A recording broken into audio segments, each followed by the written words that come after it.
So continuing with use cases, this has been, I think, for me at least, hotly anticipated. We've heard a lot about GiraVolt, but now finally we can have them speak about their own experience as well. We'll have two presentations, first by GiraVolt and then by Zachos Poliviu and Marinos Ioannidis. Can I first ask Albert Sierra Reguera and Luis Gonzalez Martin to the stage from GiraVolt, and let's give them a warm welcome.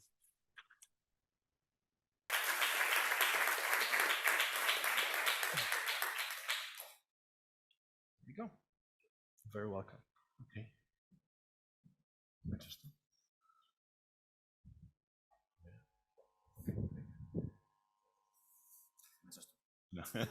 Hola, muchas gracias a los compañeros de Europeana, del Ministerio y del propio Gobierno de Navarra por invitarnos a esta sesión.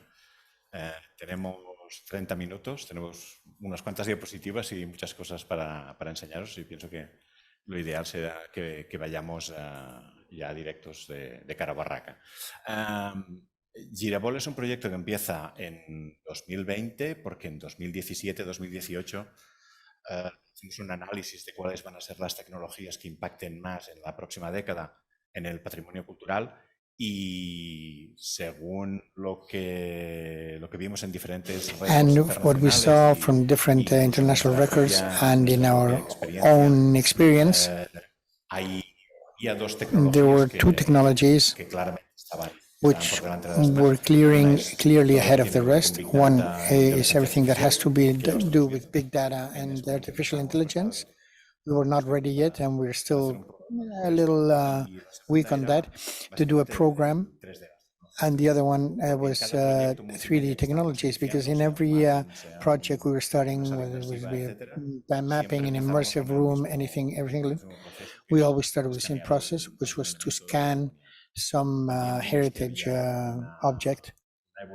We saw that there was a very major evolution both in hardware and in software, which was making it much easier to access cultural entities. Luis will talk about this. He has been Luis. Everybody talks about me, but really it's Luis who's done everything. I have 50% sales and 50% expert. He's 100% expert. And from here, we created a program jointly, which has a very clear goal to try to get the heritage sector in Catalonia, the government of Catalonia can know about these technologies, they can understand these technologies, so that when they have a deluge of sales offers, they can know what can be done and not be done, and be able to assess them better. From here, we try to be a reference for anyone who would be any entity that might be interested. And also we try to create some working standards. How do we, this goal, as Albert says, is to create these standards to reach the maximum number of audiences, and also the fact that 3D would be included in the workflow of all agents, all actors who are working in the heritage. That 3D can be part of our work the same way that until now it was just a picture or a flat image, now bringing 3D in. This is structuring 4 areas, which I'll say very quickly, which would be a digital corpus, communication with the professional sector, both the cultural and technological sectors, because there are two different languages that have to be brought together.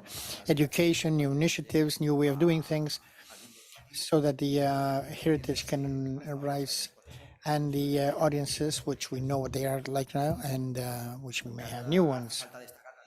We should also say that GiraVolt is a cooperative program. If we don't cooperate, we don't advance.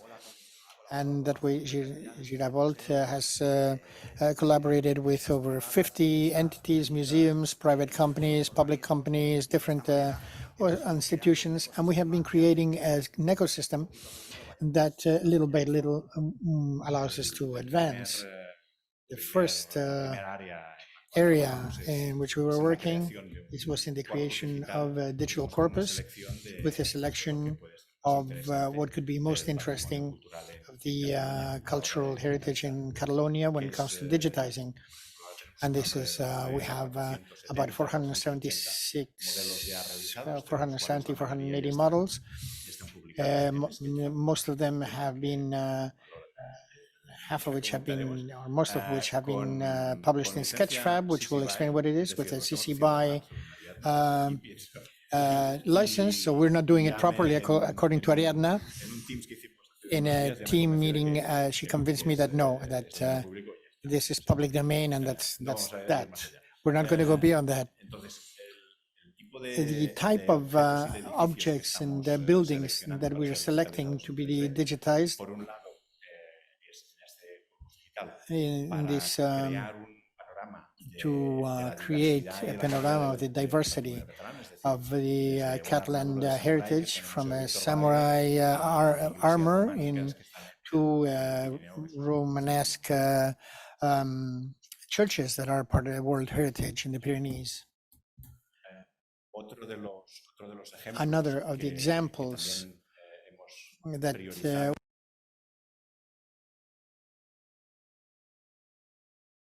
having groups of objects that for different reasons are separated. Here we have the lowering of the cross of Villaval in at the beginning of the 20th century. 5 of these figures ended up in the Bishopric Museum of Vic, and the other half are in the National Museum of Catalonia. So you can't see the whole set in both museums, and the only way to see it together is by scanning both sides, putting them together. We have done something similar with objects or final sculptures and sketches, which are another a museum and this kind of thing.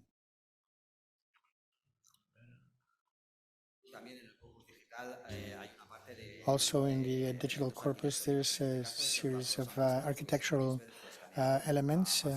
This was done with at maximum res, and then it was scaled so that it could be accessed to by different publics, so that the public in general could be. We have the churches in La Valle de Boy that can be seen in our Sketchfab gallery.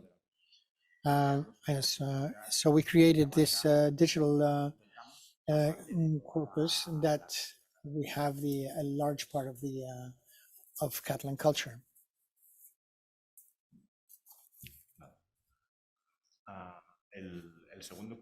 The second point is the relations with the professional sector. In this sense, for a long time, we have been preparing a document with standards and good practices. For the photogrammetry part has also been finished, and we hope to be able to have the full scan by the end of the year, so we can publish it. We do also provide advice for anyone asking for requiring maybe planning a tender or having to scan something which is complex, or any doubts which they may have with respect to 3D, from your hosting to publishing. So we're a small reference center where we do this kind of services. And also we have what is published are specific low resolution areas, and the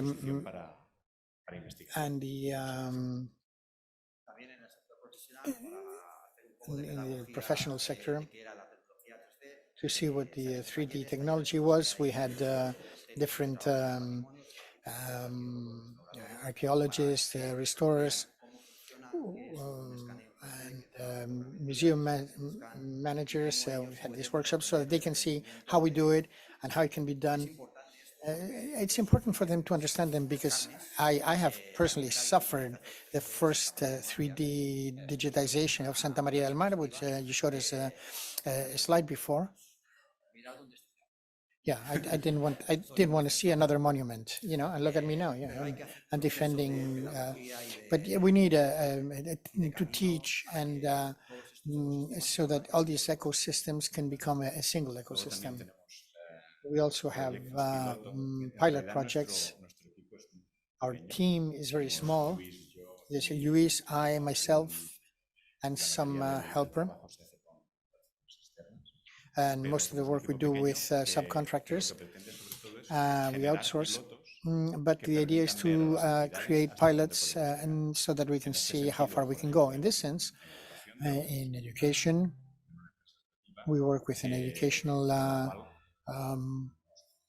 company where we create an activity where the children are not working with 3D files that we have done themselves, but they use their own smartphones to create 3D models of the local heritage. They upload it to the internet. They also upload the stories with which they've been working in school, and we try to get it to coincide with cultural festivals or special days. And we work with in Tortosa, the year that when they were the capital of Catalan culture, we work with 5 or 6 institutes to have scans of their location. We create new audiences. There are new types of public that have our heritage. We have 3D printing, 3D spaces. Imagine a person, a blind person that can actually touch a capital or to see the figures that have been sculpted, you know, at the top of a cathedral. Today, we can have a relatively quick 3D printing, and then that. And the other ones are virtual reality. We know that. We've seen those glasses that you put on, and then you can interact. This is the Church of San Clemente de Tao, where you can take it apart. You put it around your virtual space and then put it together again. And this way, it's another way of doing things, no? In Giravolt, we have created different experiences, which are a beta version. We're always creating new expectations, but it allows us to get these new audiences. Apart from the virtual experiences,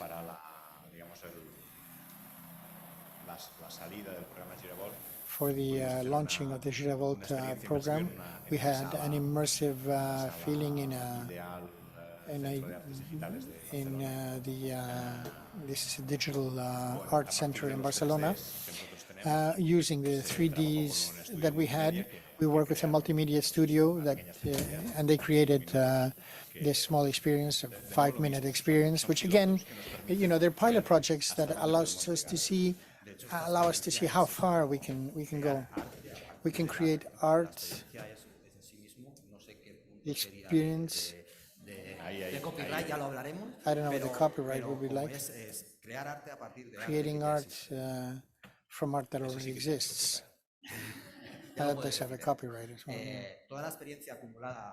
All the accumulated experience before starting Giravolt and after Giravolt has allowed us to create a way of working so that when we have to do a digitation work, we can do it in the way that we're going to show you right now, taking into account the requests by Europeana and the audience we're going to have today.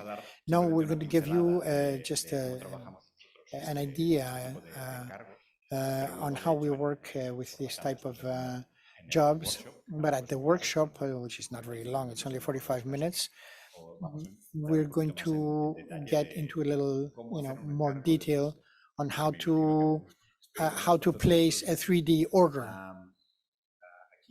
So we have divided in 3 stages. First, are the prior basic requirements for an order. We think that whenever possible, the administration or entity that is ordering this work or commissioning this work should have somebody internal or an external person that has been hired by them with a certain 3D amount of understanding of 3D and also capability of managing these data. Because once you finish this job, you're going to bring it in. You have to know how to work with it. And the second, which is always an added problem, where we're going to keep this. We'll see this in the workshop, but you have to think that the dimensions, the weight of the documents generated is not higher than what we normally work with, is exponentially larger than what we work with. We work with a corporate network where we have a unit for photographs, videos, and so on. But I mean, it's already, it's breaking at the seams.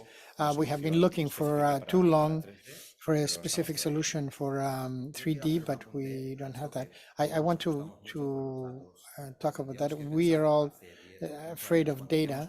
We have to think that when we made a picture with our mobile phone, it was 2 megas.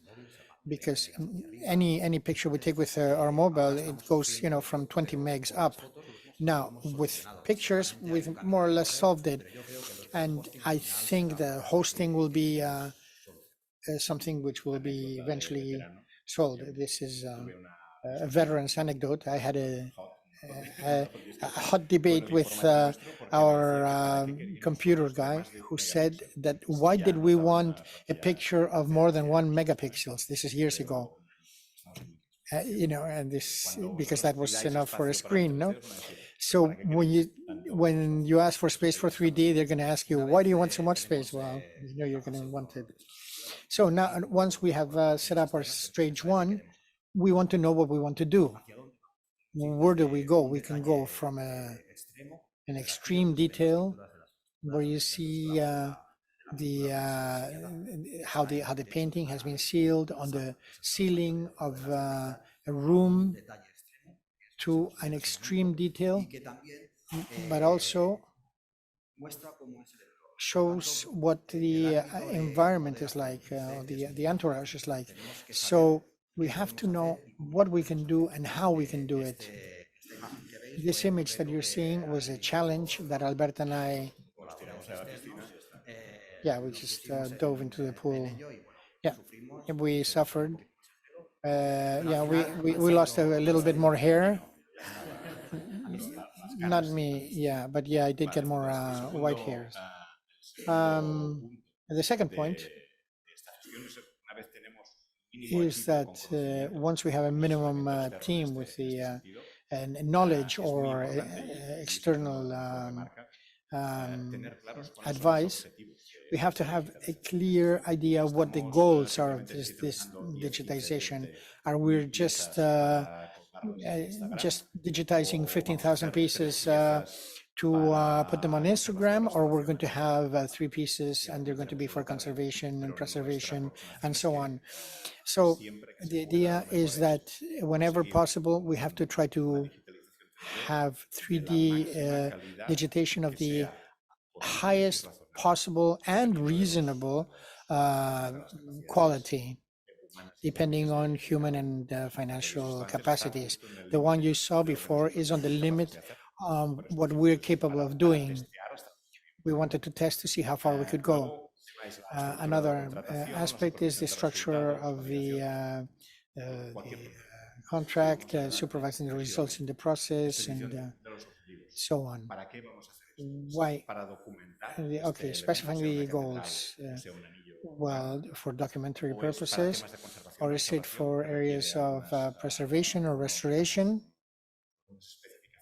which says some different specifications, or are we talking about multimedia projects and virtual reality? The multimedia virtual reality projects require a lot less work than documentation or conservation and restoration. The next one is structure of contracting, the definition of the contract and the responsibilities of each one. The entity, for example, the museum, let's say it's a museum that is going to have 10 or 15 pieces scanned, which is what we do very often, and responsibilities. For example, the company that is doing the 3D scanning should never be manipulating the piece. It should always be the museum with their restorers, even if they have been hired, they're external, but it should always be the museum to manipulate the piece, to avoid liabilities, errors, and so on. It's an example, but opening the showcases, there's this whole process which is to be carried out by the museum, moving a piece. Moving a Roman ring has some requirements, but moving a stone lion, an Iberian 2,002-ton lion is a different process. We have the rights to the documents that are created. We have these permits for publication and rights over what is produced. And at times there are clients who really get into a lot of detail in these areas. And another thing is the specification of the documents that have to be delivered. We should not be delivered the 3D model. We need the 3D model, the projects, the software projects, the photogrammetry, laser scans, which have been used in case we need to retouch anything or undo something, and the originals. In photogrammetry, we need the original photographs. In the case of laser scan, the raw data. It's very important that they don't just deliver the 3D, but actually everything that goes with it. And finally, supervision. It's always depending on the dimension of the project, of course. If it's 10 pieces in a museum, and one day is more than enough. But when we're talking about a cathedral or something like that, we are talking about a process. We have both. We have to have meetings.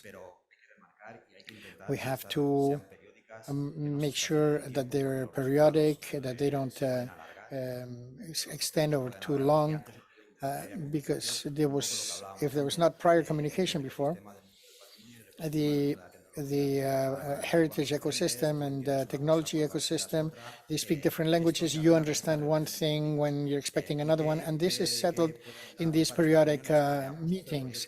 And this can lead to readjusting the project. Maybe you wanted to have extensive documentation of the monument, and you see that from that documentation you can achieve virtual reality, or that you can send it to a historian or to restore so that they can see the detail of that product. And the last thing would be the validation of the final delivery.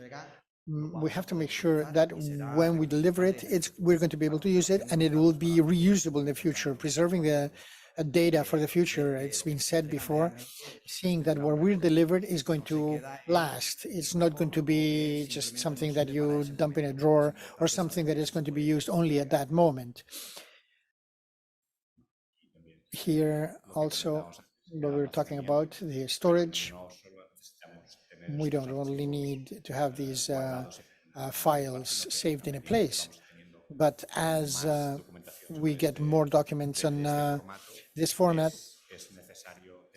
it's necessary to have a clear classification of this data, and then also the management of this data. The moment you have 400 files, you have to find the original files of one. It's like documenting heritage in any other system, but you need a management tool as soon as you have more than a few hundred elements. And what we wanted to explain was a practical case on which we have worked, and we worked with, we outsourced some work. We had this initial project that was developed as it grew, and the goals have moved. They never reduce the goals. You know, it's always, oh, and could we also do this, and could we also do that? So they always seem to grow. This is the Sensellas monument, Sensellas, where we wanted to have a 3D model, high quality 3D model for study. They had some work for external companies, some drone pictures with specific parameters, also some terrestrial photographs to get closer details. And all this started with what we have been explaining with stage one. We had an internal team in coordination, Alberta, and he was the laser scan. We have a laser scanner. So we had this high-res scanning to have the exact dimensions of the documents. The external, internal photogrammetry and the drone were outsourced. Here we need a platform to be able to have high-res pictures of the mosaics at the top. Then with this data set, we built a number of elements. One is a small virtual reality experience, which is published in SideQuest, and it's used in trade fairs and now, which we're now trying with the museum within the as part of the tour. This is the result of the 3D model, where we have all the definition and XYZ parameters at one scale. It can be 3D printed, it can be 2D printed,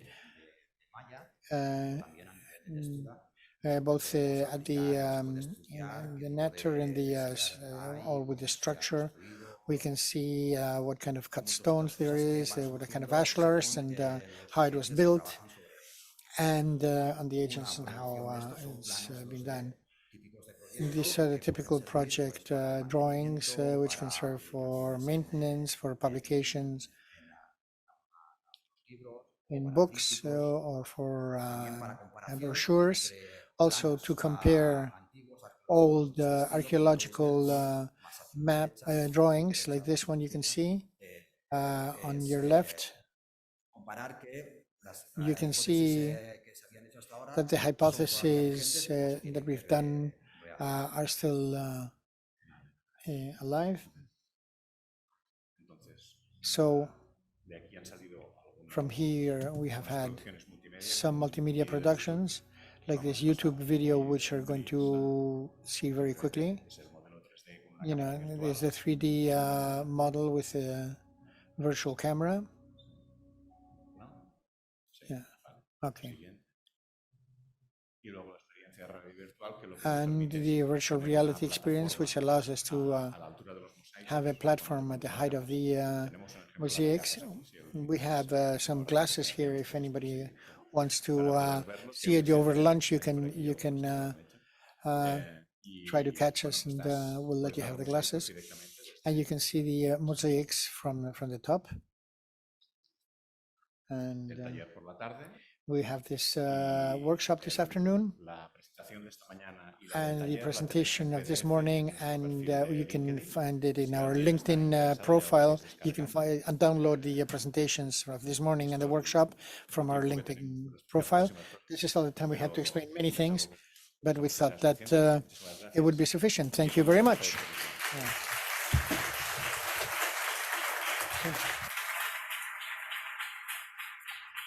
Thank you so much, both. There's a lot that I keep from this. You can stay on stage for one more second. We might have time for one question. Let's see if there are questions in the room first for the Giravolt gentleman.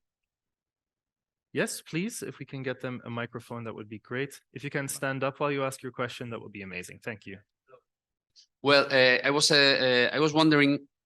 I also come from the metrology world, 3D scanning techniques, different techniques, and you know, in the metrology world, we take care a lot of concepts such as measurement accuracy, measurement resolution, precision. We know how to separate that concepts, and we know all this huge number of standards that we have to keep in mind so that we can measure in a controlled way, in a known way, with a known measurement uncertainty, which is the word in metrology. Which is your opinion on how these concepts are being brought into the cultural heritage panorama? Since in the first, one of the first presentations, it was mentioned about quality of the digital assets. And are we facing the huge problem of quantifying the quality of the digital assets, which is the way we are going to take into a Europeana the concern of having controlled quality of such digital assets in a scientific way, in a methodological way? That's the question. Which is your opinion on that? Te diría, siguiendo en castellano. I will answer in Spanish, if I may.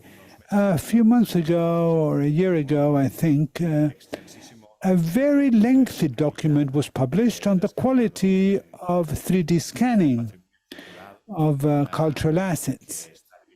It was led by Marina Johannines. I don't know whether you have heard of him, but it's available online, and it contains hundreds of pages on the topic.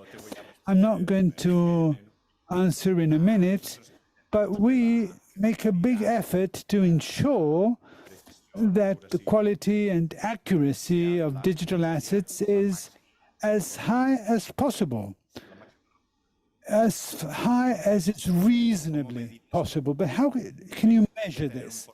I would love to have a percentage. I would love to be able to give you a percentage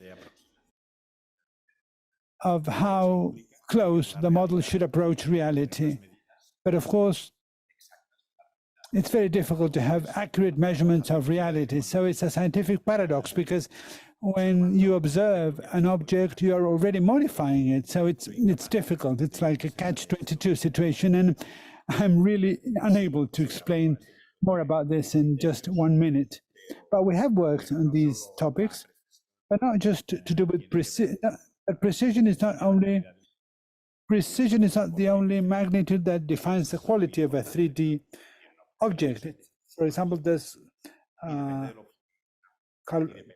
colors. It all depends on the final goal. For a cathedral, for example, percentage of the surface that's captured, the nooks and crannies, the inside of the windows.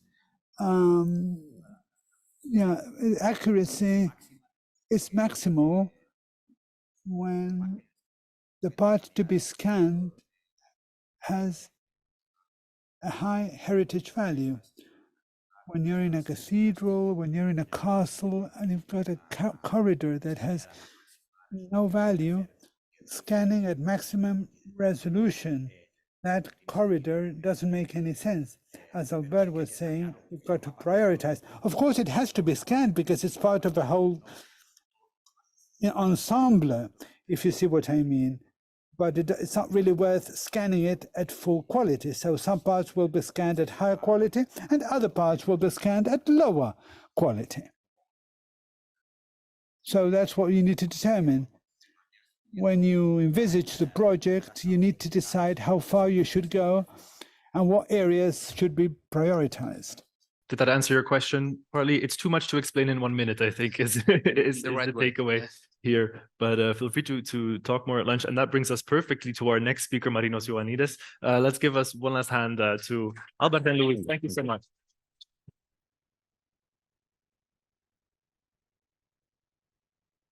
So the importance of working with 3D tech partners that can help you in your digitization is an important opportunity. I'm very happy that both Albert and Luis talked about what you need to have or what they would love for you to make sure is there before you actually start contacting a 3D partner. Make sure you have a 3D expert already in your institution that can help throughout the process.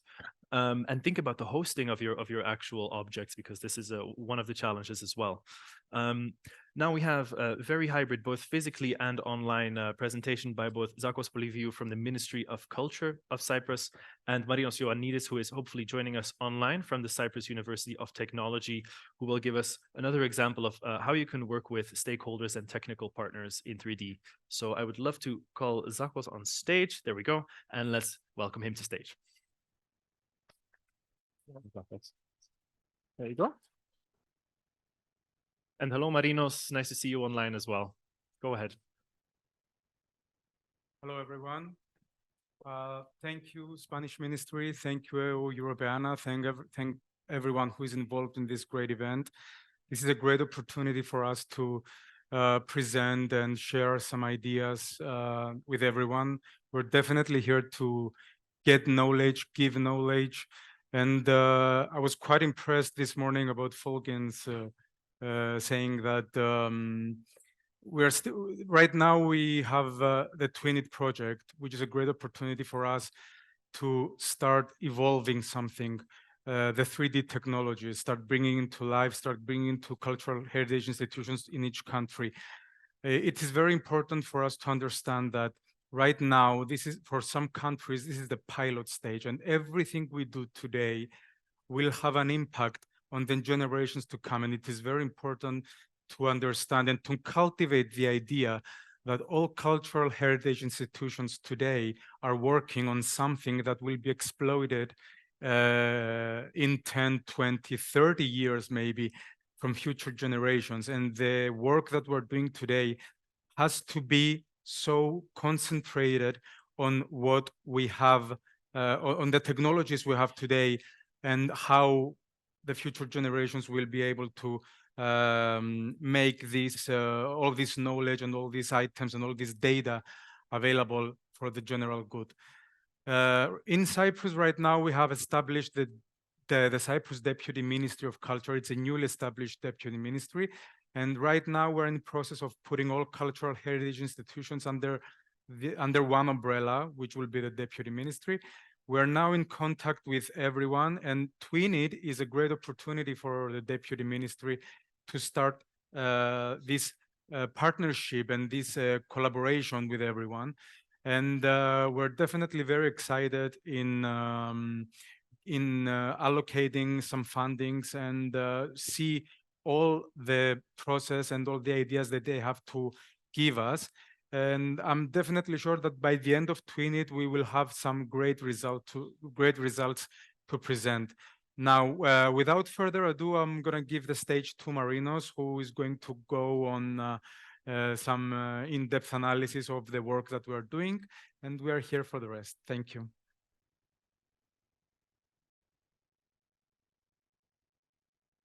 Good morning, Europe. Good morning, Spain. Good morning, ladies and gentlemen, dear colleagues, from the island of love and beauty, the island of Cyprus. I'm really sorry that I am not there today, and I would like to ask the organizers to share my presentation. I would like to ask yes. I don't know if you can hear me. Can you hear me? Yes, we hear you, Marino. Okay. So good morning, Europe. Good morning, Spain, dear colleagues, ladies and gentlemen. It's a great honor to be again as a panelist at the Presidency event organized by Europeana and the Spanish Presidency. Who we are? We are coming from the Cyprus University of Technology. We host the UNESCO chair, and our name is Mnemosini, the mother of the muses. The 10 ladies had a temple named, which is well known worldwide, a unique word inherited from the ancient Greeks, museum, a space to hold the knowledge. And here is where we start, digitization. Next slide, please. Yes, you should. Yes, and we digitize now knowledge. And what does this mean? Is the memory of our parents. And why? Because in front of us are the eyes of our children. And that's the two-dimensional version of this memory. Next slide, please. But we digitize also 3D. And why? We heard several times, monuments under risk, under threat is also part of the recommendation for 2030 and so on. Here is a map of Cyprus, an official one from the Geological Department of the Cyprus government. And you see the red zone, the island is moving. Next slide, please.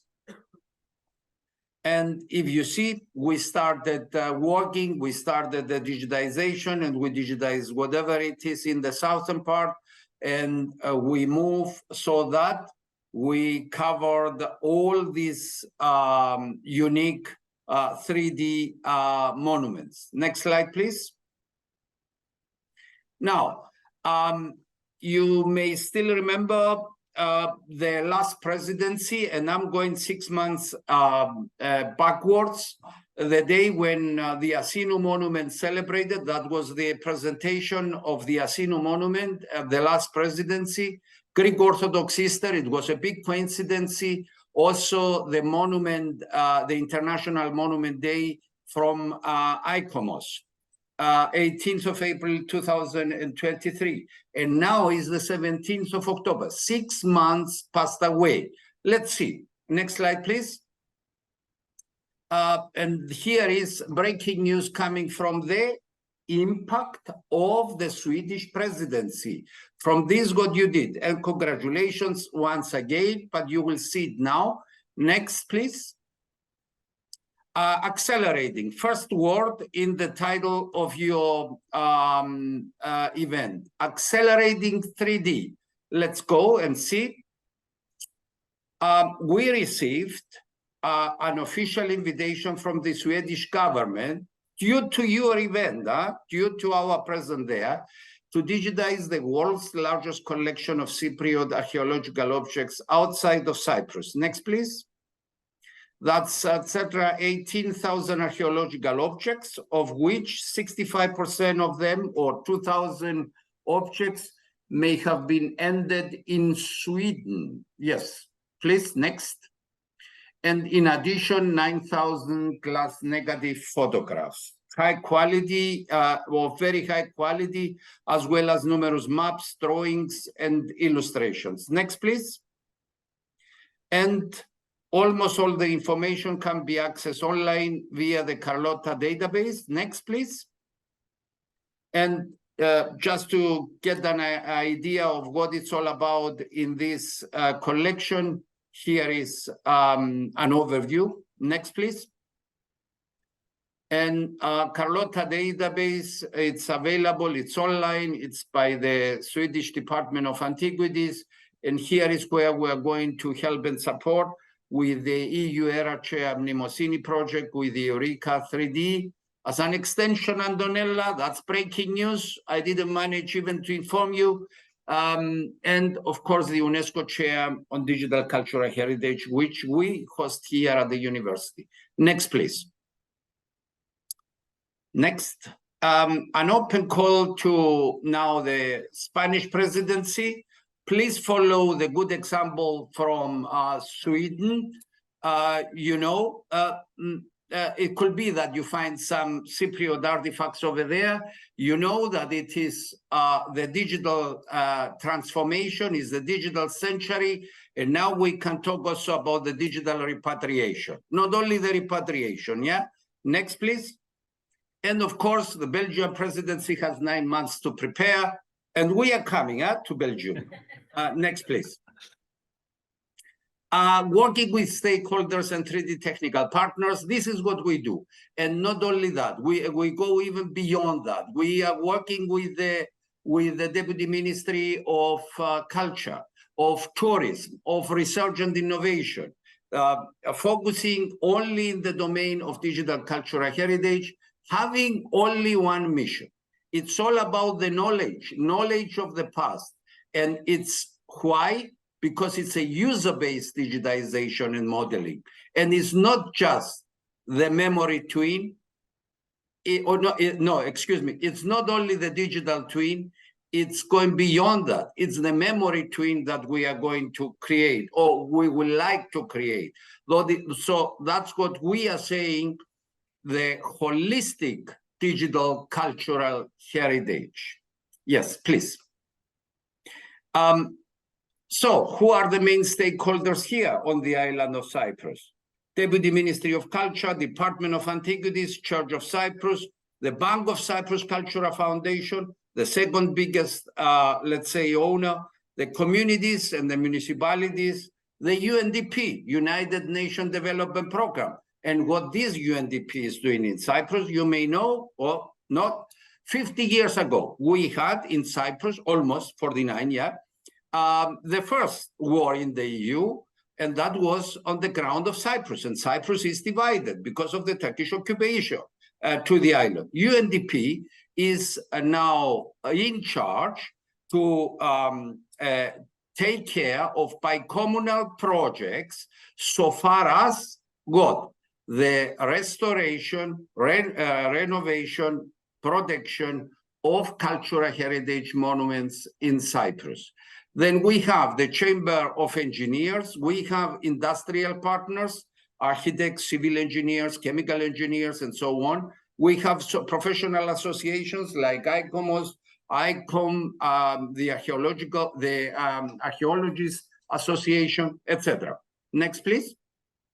So, and it has been mentioned several times. So, how complex is the digitization in cultural heritage, or what the kind of quality do we want to achieve at the end of the day? What is the reason for digitizing tangible objects? That's exactly that. We want to protect.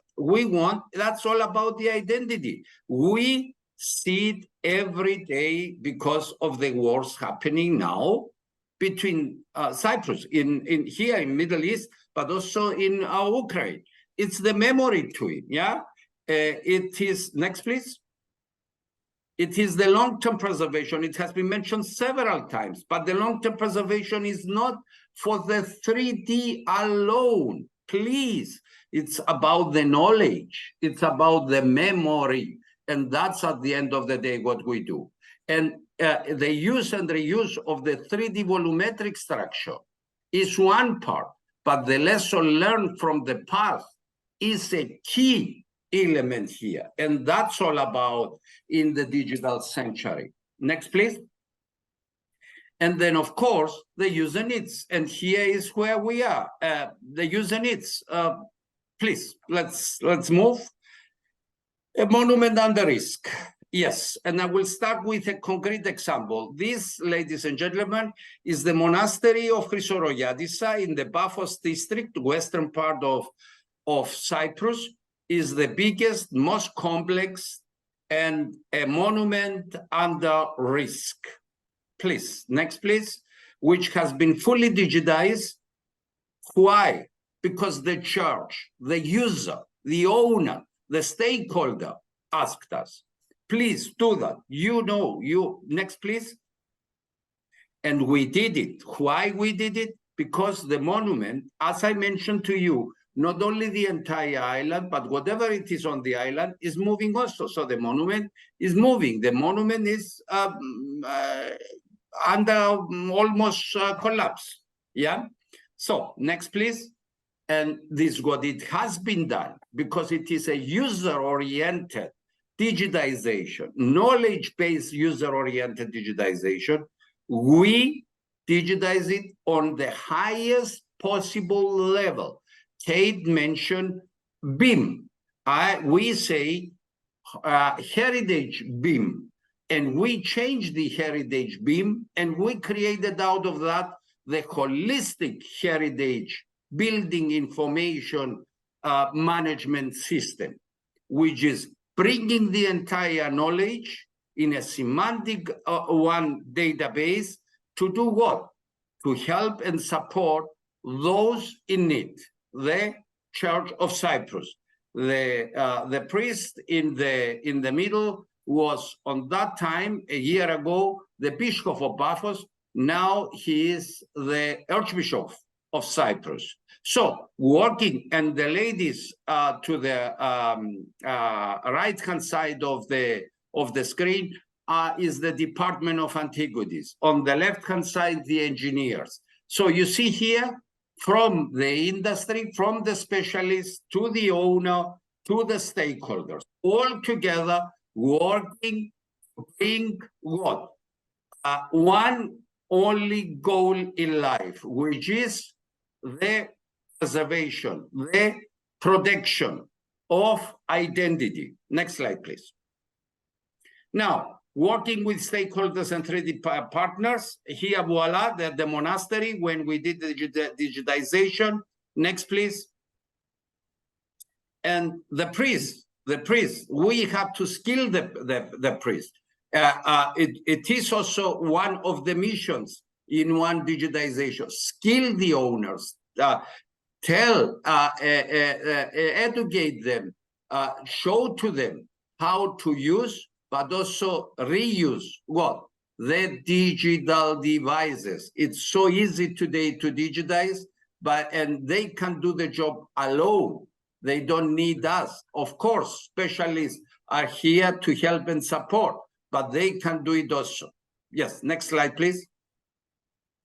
So the boat of Lambusa, it has been mentioned earlier. We received the invitation again from the stakeholder, the mayor of Limassol, on behalf of the council, of the board of the council of the boat, to digitize the boat. And to digitize because the boat, it is a part of the memory of the city. It's the oldest fisher boat on the island of Cyprus. Next, please. Here is one of our latest results, not yet in the database of the Oerica 3D project. And here is, you see the boat as it is now currently under renovation. I have to mention two things. Here, there is an investment of 600,000 euro currently in place for the renovation of the boat, which is a part of the memory of the city. And for the monastery, there is now currently a running project of 1 million euro for the protection, for the renovation and preservation of the monastery. All this bringing together what? Digitize, hand over to the owner in a holistic one approach, knowledge-based, user, taking also into account their needs, so that it is usable in such a way so that the object can be protected, renovated, preserved, and so on. Next slide, please. And of course, here, the user community. You see, it needs to be user-oriented. The language, the knowledge that you need to bring together, it has to be readable from an architect, from a civil engineer, from a chemical engineer. All those people need to have their language in place. The architect reads two-dimensional, three-dimensional drawings. It needs the civil engineer understands the structural as well as chemical analysis of the materials and so on. The historian reads this knowledge in a totally different way. And here is the challenge of the 21st century. And this is another one, let's say, way to move so far as the data space in Europe concerned. Next, please. And of course, another one example from the Asinu monument, which I presented in the last presentation 6 months ago. You see here, if I digitize, it needs to be user-oriented, in the highest possible quality, so that everything is in place and can be used and reused. So there is no risk that if I digitize a three-dimensional structure, this, whatever it comes at the end, is not going to be used. And it's not just only for the screen.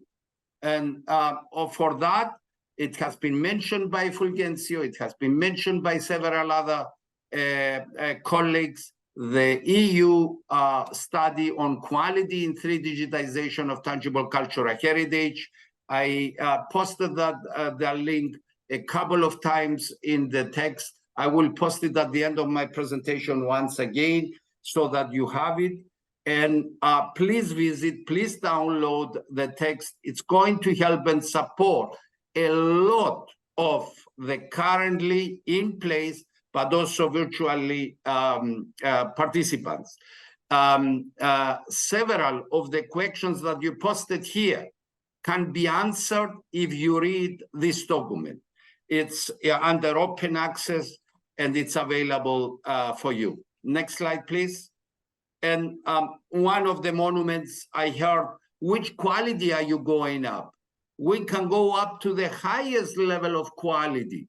There is no problem to that. The issue is how much it's going to cost us and how long it's going to take. And it depends also on the complexity of the object as such. And here, this example is under HH-beam, LOD 400, level of detail, as the Europeans saying, and level of development, as the Americans saying, that we are using different languages, different continents, of 400, where we take into account the geometry as well as the pathology. And all this together, plus the story, the intangible, bringing them together in an accuracy of 1 centimeter, maximum up to 1 centimeter in a monument like that, that's wonderful work. Thank you. Next one. And of course, the study, and the next one, please. Thank you very, very much. Thank you, Marinos.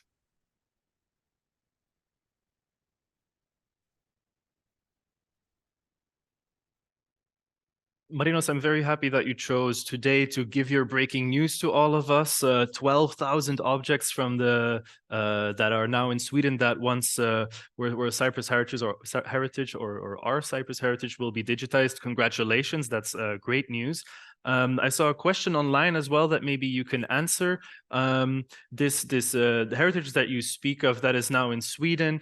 The question online was, is there a need for some kind of decolonization project or decolonization process of the objects that are currently in Sweden, since of course they've been through a whole life and process from coming to Cyprus to Sweden, or can they just be digitized as is? I still remember the discussion which we had during my presentation with the Director General who was there, the lady, and she said, this century has a big challenge, and that's the repatriation of cultural heritage content. And during my speech, I mentioned to her not only the repatriation, but also the digitization. And that's how it started the entire story. And here is where we are today. And for us, it's extremely important to get at least a copy of our digital memory. Can you imagine what does this mean today? It's a wonderful world. And that's what we have at the beginning of this digital century, during the digital transformation. And I do hope that the day will come when we will see that in Europeana. Thank you, Marinos. Repatriation as a way to decolonize, give back, digitizing something in a way to repatriate it to its home country or where it once originated is indeed a wonderful world. Thank you again, Marinos, for your presentation, and Zachos. Let's give them a warm thank you. Just wanted to say that the key to a successful implementation of a 3D project, one of the most important keys is the alignment with the technical partners, how you implement, you have to find a common ground on what is going to be published, what metadata are going to be published, and how this will affect the later on procedure. And this is what we're focusing on as a Deputy Ministry of Culture, and we're definitely in the start. There is no right or wrong answer right now, but we will eventually figure it out. Exactly. Yeah. And that is what we heard from the GiraVolt people as well, that this good communication, making sure that you get those partners in is a really important step. Exactly. So If I just one say last remark.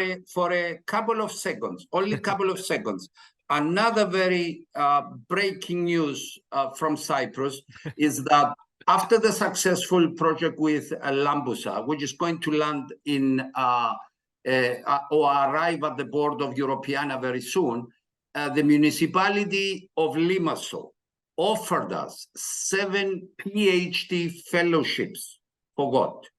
To digitize and bring together the memory of the Greek and Cypriot diaspora in Africa, which is under the control of the Patriarchate of Alexandria. That's also breaking news. We received the letter. Thank you. With this breaking news, I think this is a perfect time to thank them once more. Thank you so much. Thank you.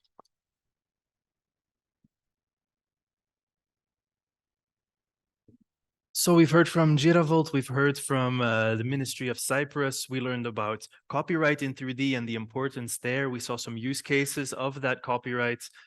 We're all now completely aware of Twinit, the timeline that we have there. We also learned about the recommendation from the European Commission. So I think we have a lot to ruminate on, and there's no better way to ruminate than with some food to digest at the same time. So I can all invite you to lunch in the break area right next door. We will reconvene in about an hour at 1:30, where we will learn about Built with Bits, the 4CH project, and we'll hear from the National Library of Spain. If you want to sign up for the workshops this afternoon, the Built with Bits or the GiraVolt workshop, you can still do so over lunch. So please join us there. Thank you for the people here and the people online. We'll see you back at 1:30. Bye. Hi, thank you for coming back after lunch. That's always good to hear. I very much enjoyed the tortilla. I hope you did as well. It was excellent, very good catering. So thank you again to the Ciudadela for hosting us and helping us out. Also to the people online, I hope you found time to eat something. I was informed that this morning we had over 200 people joining online. So it's lovely to see such enthusiastic people online asking a lot of questions as well. I will try to get more of your questions to the speakers in the afternoon, but it's really nice to see how enthusiastic and engaged you all are. So that is lovely. Another small breaking news from my side this time is we have a new blog on Europeana. If you go to europeana.eu/blog, either in English or in Spanish, we have a blog that has been published and now translated to Spanish as well by the Eureka 3D project, which works on 3D in the European data space. It's a blog on the history of 3D digitization, so I think it ties in very well with this conference. If you have a few minutes tonight after your dinner or at your hotel, take a look. It's a few minutes read, and I think it's a riveting read for sure. Something else that will be riveting is the speakers that we have lined up for this afternoon. We'll start with an explanation of the 4CH project and then continue on with Built with Bits. So first, I would love to introduce you to Roberto Di Giulio, Professor Di Giulio, who works for the 4CH project and will explain to us exactly what this Competence Center for the Conservation of Cultural Heritage and Training means. So please welcome Roberto Di Giulio to the stage.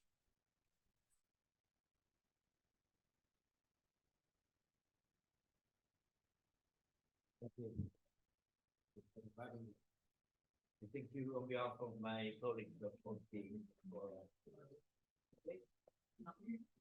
1 second. Yeah, I think it's okay now. Okay, thank you again. And thank you on behalf of my colleagues in 4CH. So I've been asked to talk about the 4CH activity the field of knowledge dissemination and building capacity and training. I will follow my notes so to avoiding wasting time and staying in my 10-15 minutes. I hope 10 more than 15.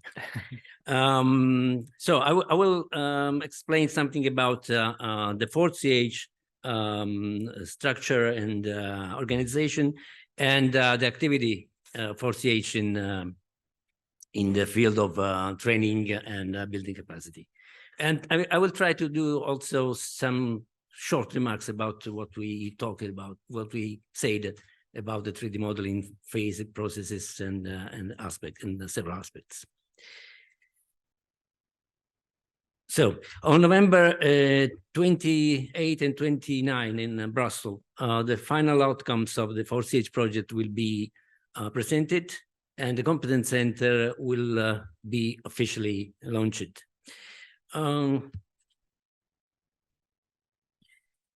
So in 2024, the competence center will start operating with a 3-level structure.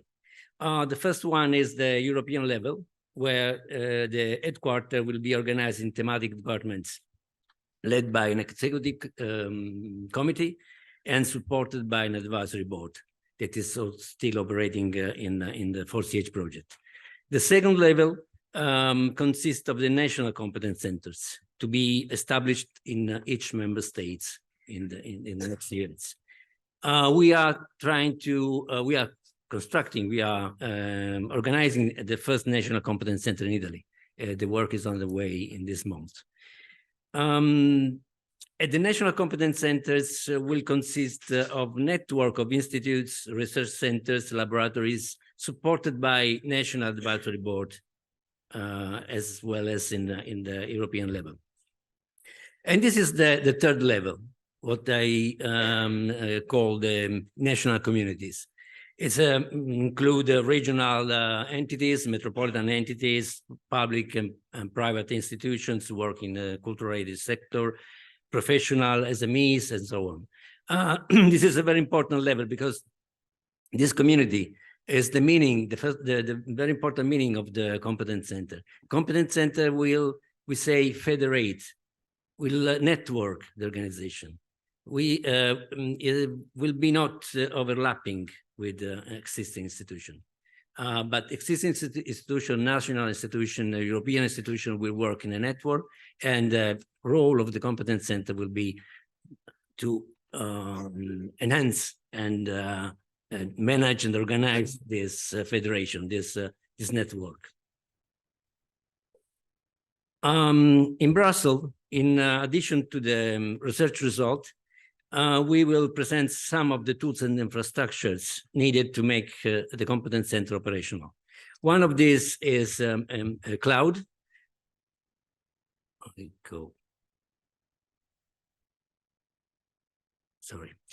One of these is a cloud that will provide a platform to run application and will start organizing the services provided by the competence center.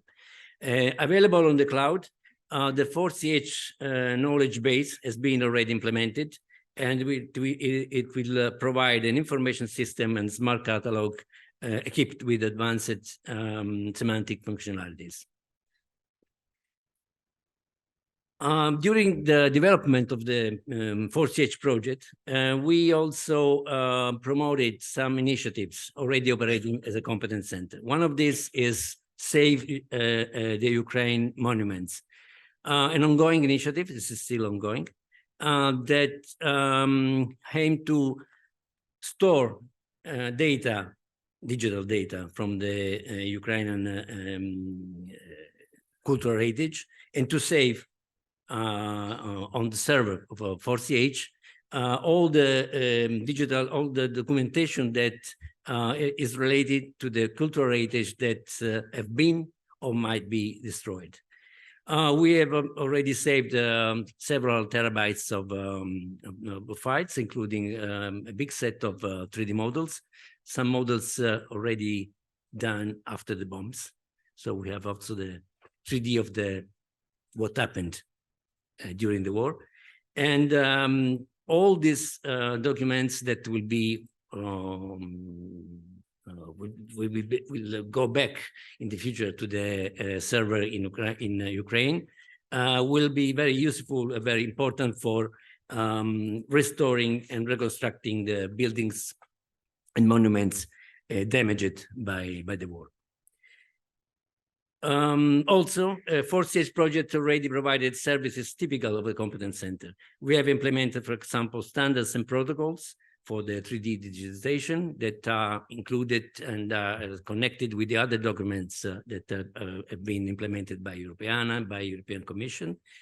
And the reports and guidelines that are all on open access are now available on Zenodo. All the deliverables of 4CH can be found on Zenodo, but we will be soon uploaded and will be accessible on the Competence Center data space in the cloud that I was talking about.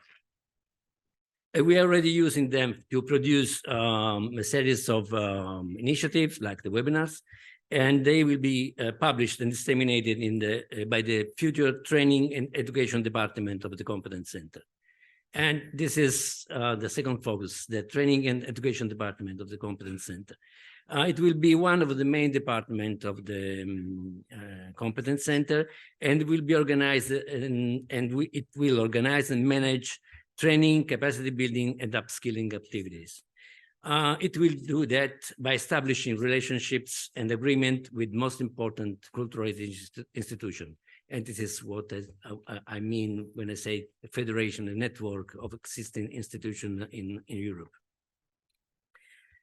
Training and capacity building services will be aimed to at networking existing training initiatives to promote exchanges between institutions working in the field of education and training, producing and disseminating training materials and documentation, and sharing best practices and promoting the use of released standards, guidelines, and tools. An important part of these training activities is focused on standards, procedures, and protocols of the main steps of the 3D modeling process. I mean, the main three set of things to do during the process that include the first phase of data acquisition, the second phase of procedures and protocols for the data processing phase, and then the finalization of 3D digital assets, depending on the use that will be done and depending on the scope that they are doing for. The topics developed by the Competence Center training programs are so structured according to the main steps of the modeling process.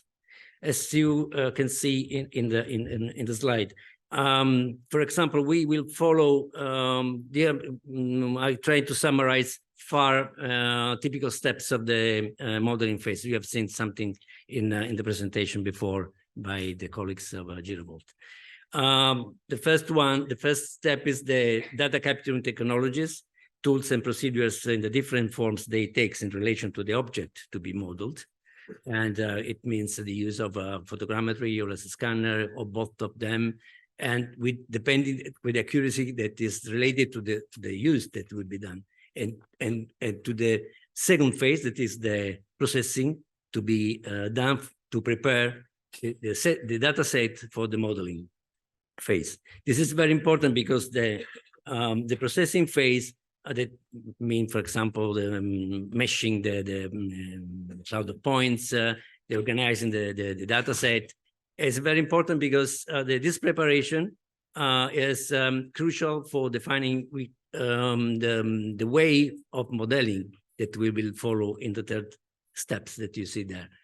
I mean, depending on the use, again, the model will be done using BIM or using other system that can be more or less complicated, depending on the resource available, depending on the use, depending on the accuracy that we need. Of course, in the new ones, the accuracy is very important, but sometimes the number of models to be done make very difficult to use HBIM, for example, because it takes a lot of time. But HBIM is very important if you have to use it for restoration, for example.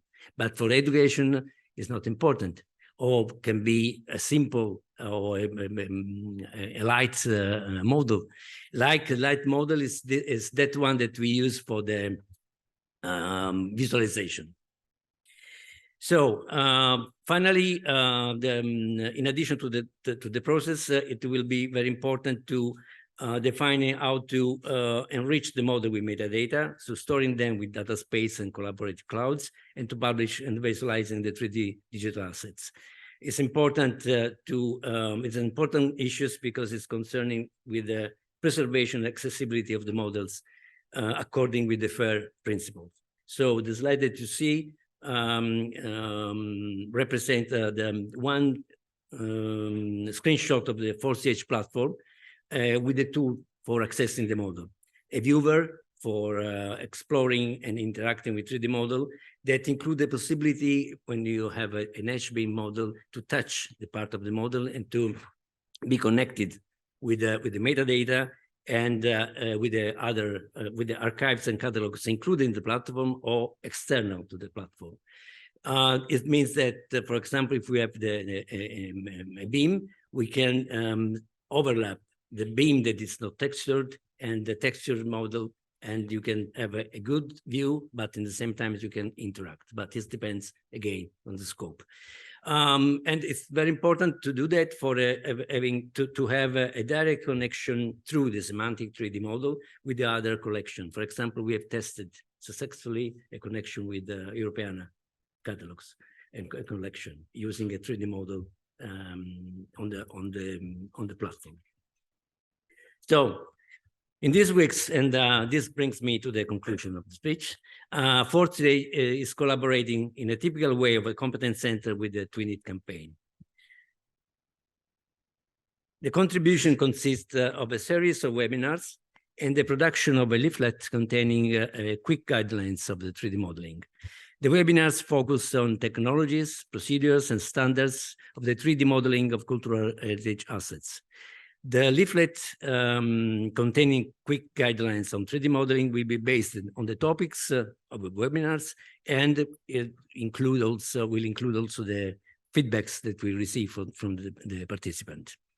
The guidelines will also inspire by the basic principle and tips for the 3D digitization of cultural heritage. That is the document developed in 2020 by the expert group on digital cultural heritage and Europeana. The aim is to provide support for the activities that member states are asked to carry out in the Twinit campaign. And also, this is a typical activity of the Competence Center. This is the program. I think that you can find it on the Europeana website. We already started in the early October. The next webinar is on Tuesday 24. And the other dates and details can be found on the European website. Just one thing, it will be a very interesting, I presume, for the scope of the webinars, the webinar on the 15th November, because we will present a case study developed in 4CH, where you will see from the preparation of the site, the survey with laser scan and photogrammetry using all the tools, the modeling phase and the uploading. So you will see all the phases of the process explained in the 4th webinar. Thank you.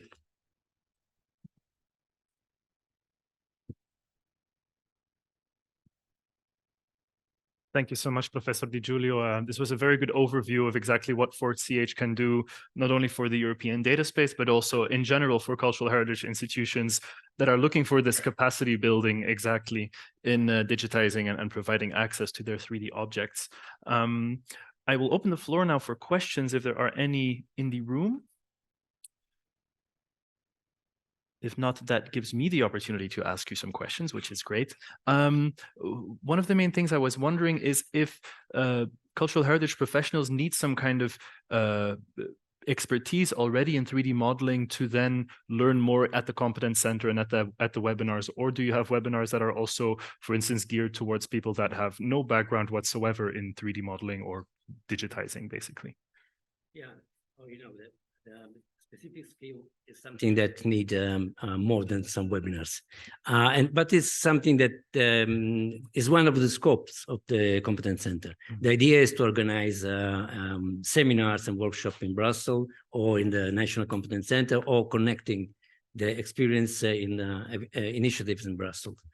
In this phase, during the Twins campaign, the support that we aim to do is to give something like guidelines to the teams in the member states that will are doing that, but they are probably already skilled to do that. Thank you. And how did you come to the actual contents of these webinars? Did you do surveys or ask the cultural heritage institutions themselves what they needed, or came this from some other kind of background, knowing that this was necessary? Both of them. Both. Yeah, that's the best answer. Yeah. Do we have any more questions for Professor Di Giulio? If not, then please join me in giving him one last hand. Thank you so much, Professor. Thank you.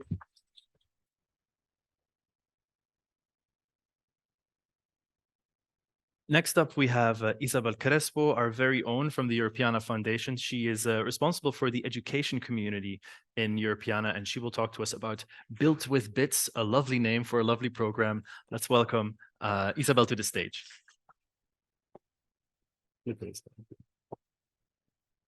Hola a todas, hola a todos. Thank you very much for being here. I'm honored as a Spanish and as an European being part of this very complex and fascinating project that is Europeana and now the data space. Let me just go very quickly. I'm going to introduce you for those who are not that familiar with Europeana. I understand mostly those that probably are online. And then we will dive deeper into the Build with Bits program. So Europeana is an initiative that it was ignited in 2005, but it came about legally in 2008. And what we do in a nutshell is to make it easier for people to use and reuse cultural heritage for several purposes, for creative industries, for research, but also for education, or just simply have fun. I'm going to show you very quickly a video because we are mainly famous or known for the Europeana.eu, though we do much more things, as you have already seen. But let's discover what Europeana.eu does for us.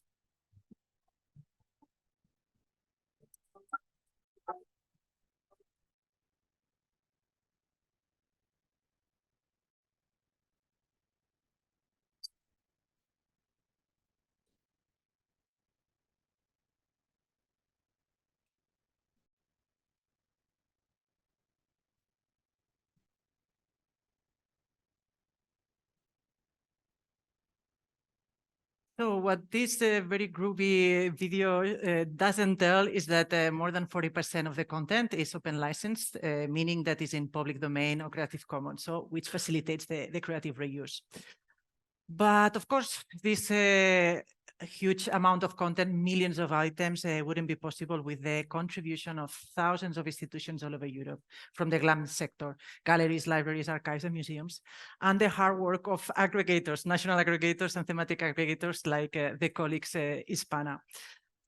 And behind or within those institutions, we have the human factor, the human intelligence, professionals in the cultural heritage sector that they are advocating for open culture, open access, and unlocking their collections to make them accessible online. Many of those professionals are organized in the network, Europeana Network Association. Europeana is a big ecosystem with several entities. We have the foundation, we have the aggregators forum, and also the network association. Those who are working or interested in the intersection of digital technologies and cultural heritage, this is the place to be. Because we work collaboratively, we have communities of practice or groups of special interest, and beyond share ideas and projects with like-minded people, you can be on top of what's happening in the sector. You can access to capacity building opportunities like this one today, participate in European funded projects, and of course, also have a say in the governance of the Europeana and in the data space that is now being set.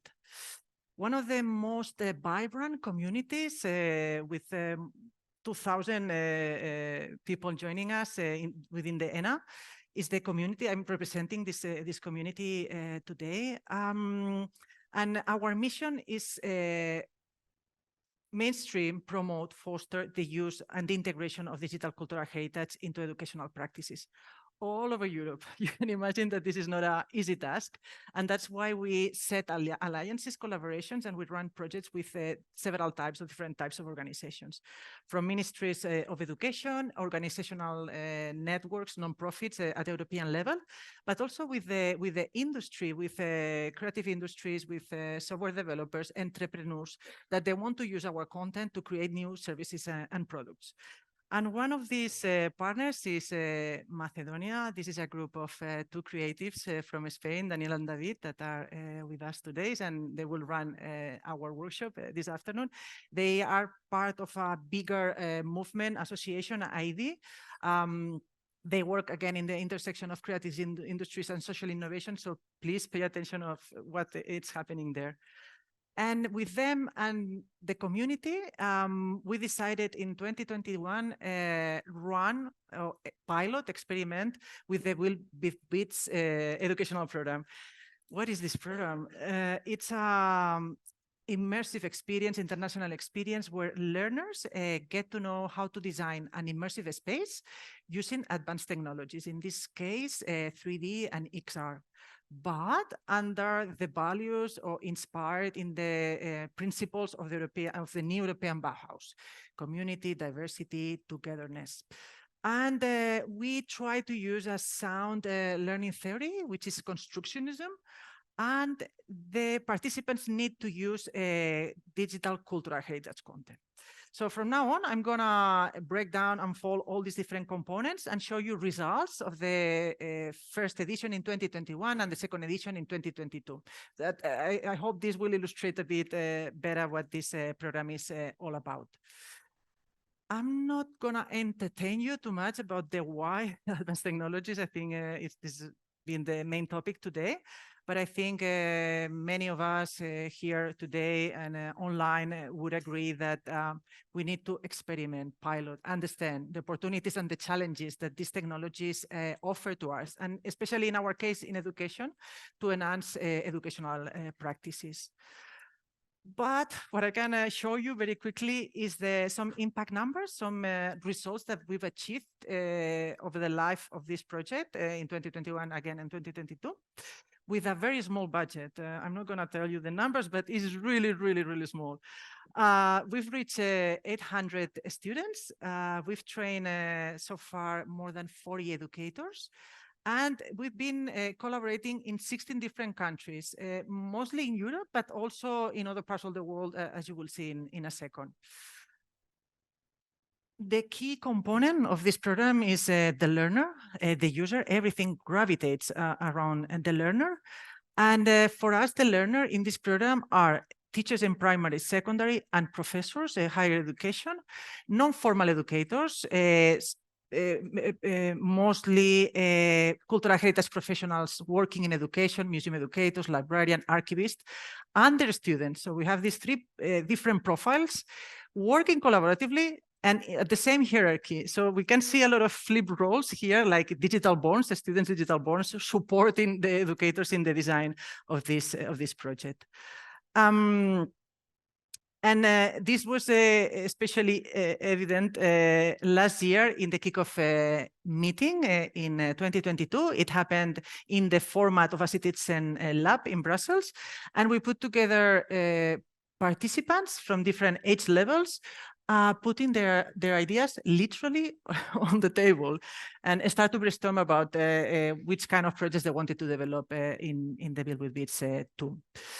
And here, let me start the video if possible. I don't know if you can help me. Otherwise, it jumped to the next. Sorry. Yeah, thank you very much. This approach, this collaborative approach, I think it was especially remarkable in this project, the reconfiguration of the library space at Lucian Blaga. Here, you can see in the picture students from the George Lazar Secondary School with the teacher sitting, Monica Anchea. They work collaboratively with the technicians or the staff members of the Lucian Blaga University Library. The idea they wanted to prototype was to adapt and reconfigure the library for those with special needs, and also recover kind of a feeling of community for students, for future students that was their case. It's a long video, so I'm gonna just jump to the next component of this program, which is the new European Bauhaus. I'm assuming that most of you have heard about. If not, Google it and you will know a little bit more, because we don't have the time today to extend too much on that. But this was an initiative that was very well received, welcome. It had a huge impact in the educational community because of the elements of green transition, cross-sectorial collaboration, design thinking. So immediately our community wanted to link the program to these principles. And that's why all these projects, they need to prototype a solution for a local issue. This is an example of this idea. I brought a couple of those. Una nuova vita per la Suggereta. This is a project from an Italian team in Tortoli, in Sardinia. This is a green area that is neglected, is abandoned, and they imagined as an open-air environmental educational center. Another good example of this idea of recovering the space. So here we have to think that the teams, the teachers and the students, they are thinking about the future, how they want to have their spaces and share their spaces for the community. Rediscovery Arbatax Red Rocks. Again, this was a collaboration of 3 different teams in Italy with the same rationale. They wanted to bring an eco-friendly solution for an area that it needs to be revitalized. And in that case, they design a maritime research center to investigate about maritime pollution that was affecting this area. Everything is based on constructionism. The father of this learning theory is Seymour Papert, that it's also considered one of the pioneers of artificial intelligence. He thinks, or he strongly believes, that we need to teach competencies rather than knowledge. And this is a good example. In this case, the Hungarian team wanted to highlight the heritage of the original Bauhaus movement. The school was in a neighborhood very close to the architects, designers, artists of the Bauhaus in Hungary. So this was a good way to bring together this knowledge in a digital space. When I'm showing you just the digital space, but in these projects, there's a lot of research, there's a lot of alliances they create with historians, local agencies, municipalities. So this is just one of the final products. The same case for Codema. This is a project in Spain, in Gijón. Here, the students were and the teachers were celebrating the 80th anniversary of the school.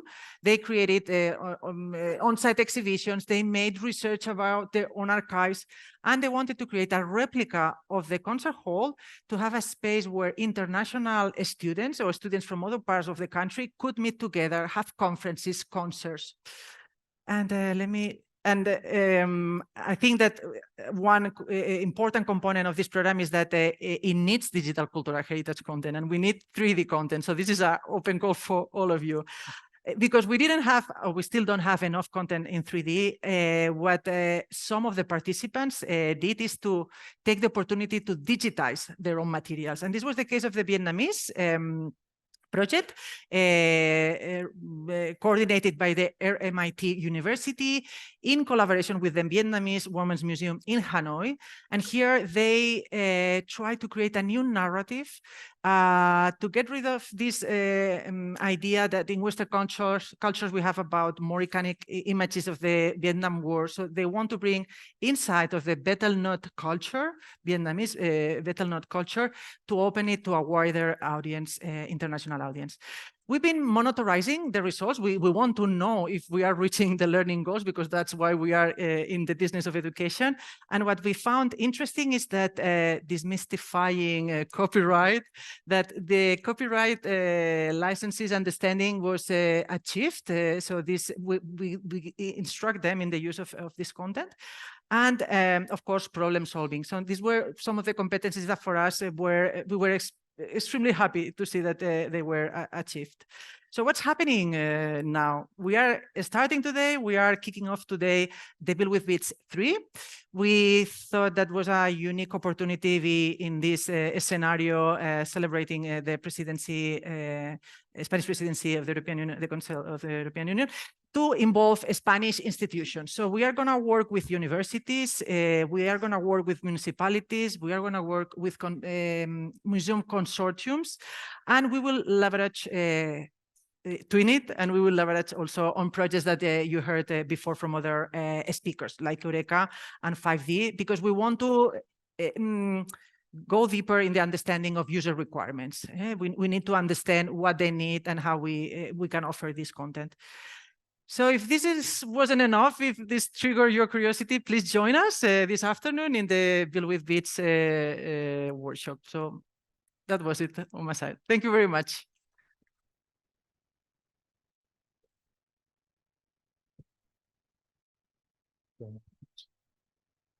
Thanks, Isabel. Exciting. Really nice that this connects with the workshop later today. Yeah. I have a question online that I need to ask you, because there's a lot of interest in Build with Bits and in generally your presentation.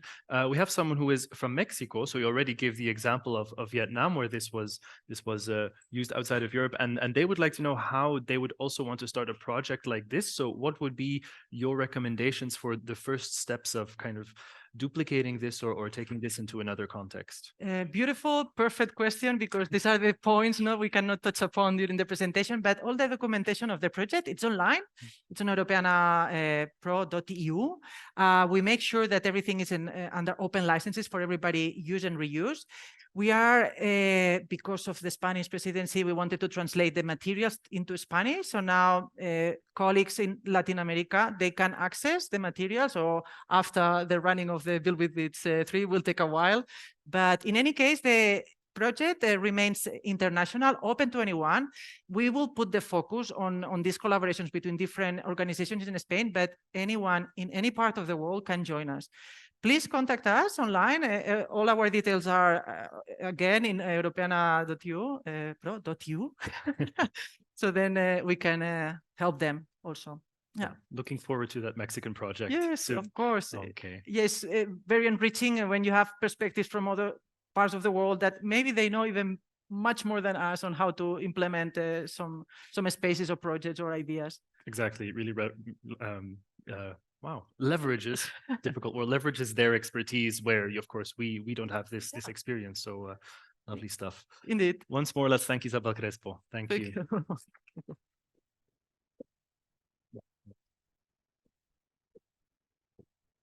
We've come to our final keynote of tonight, which will be presented by by Elena Sanchez Nogales, who is with us today. She is the head of service for innovation and digital reuse at the National Library of Spain. I had a lovely chat with her over dinner last night, so I'm very much looking forward to your presentation as well. Let's welcome Sanchez Nogales. Elena.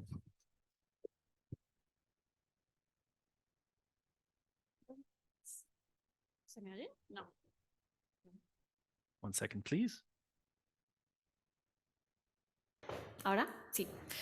Bueno, muchísimas gracias para empezar a organizadores, Ministerio, su Dirección General de Coordinación Bibliotecaria Europeana por esta jornada en la que estoy aprendiendo mucho. I am learning a lot because we have not done much on 3D, but we do want to do things on 3D. So I'm not going to talk about 3D so much in my presentation.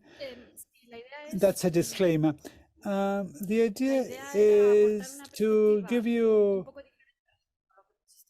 a different perspective from a broader perspective focused on libraries and using what we've done in the Spanish National Library which is also common to other cultural institutions that have led very impactful movements in this respect. So, through the experience we've had, I would like to show you how in the last few years,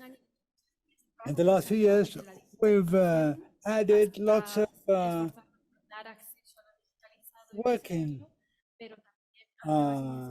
areas to do with recreation, co-creation, creation of collaborative spaces based on the heritage that we were little by little making available to the public. And of course, now there's a lot of hype to do with AI, and it's a really fascinating and very exciting time, which can be highly revolutionary for libraries and for our library in particular. Now, to start off, to give you some context,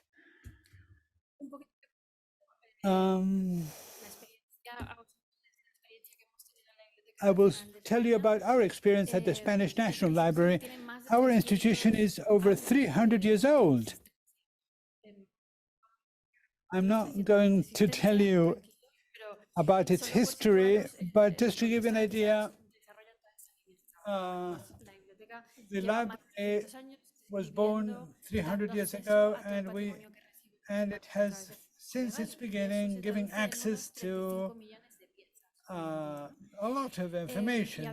There's over 35 million pieces, documents, not just books, also maps, audiovisual, media, etc. Well, a wealth, a plethora of different assets. But in the last few decades, well, digitalization has been embraced. This has changed the way we work in a very significant manner. To start with, the concept of a collection has been transformed because collections are physical, but they're also digitized on the basis of the physical. But now we have over 100 million pages that have been digitized, and there's also corpora of data and text generated on the basis of the digitized collection. And the National Library also collects digital documents that we store in our web-based archive. So all of this has radically transformed the concept of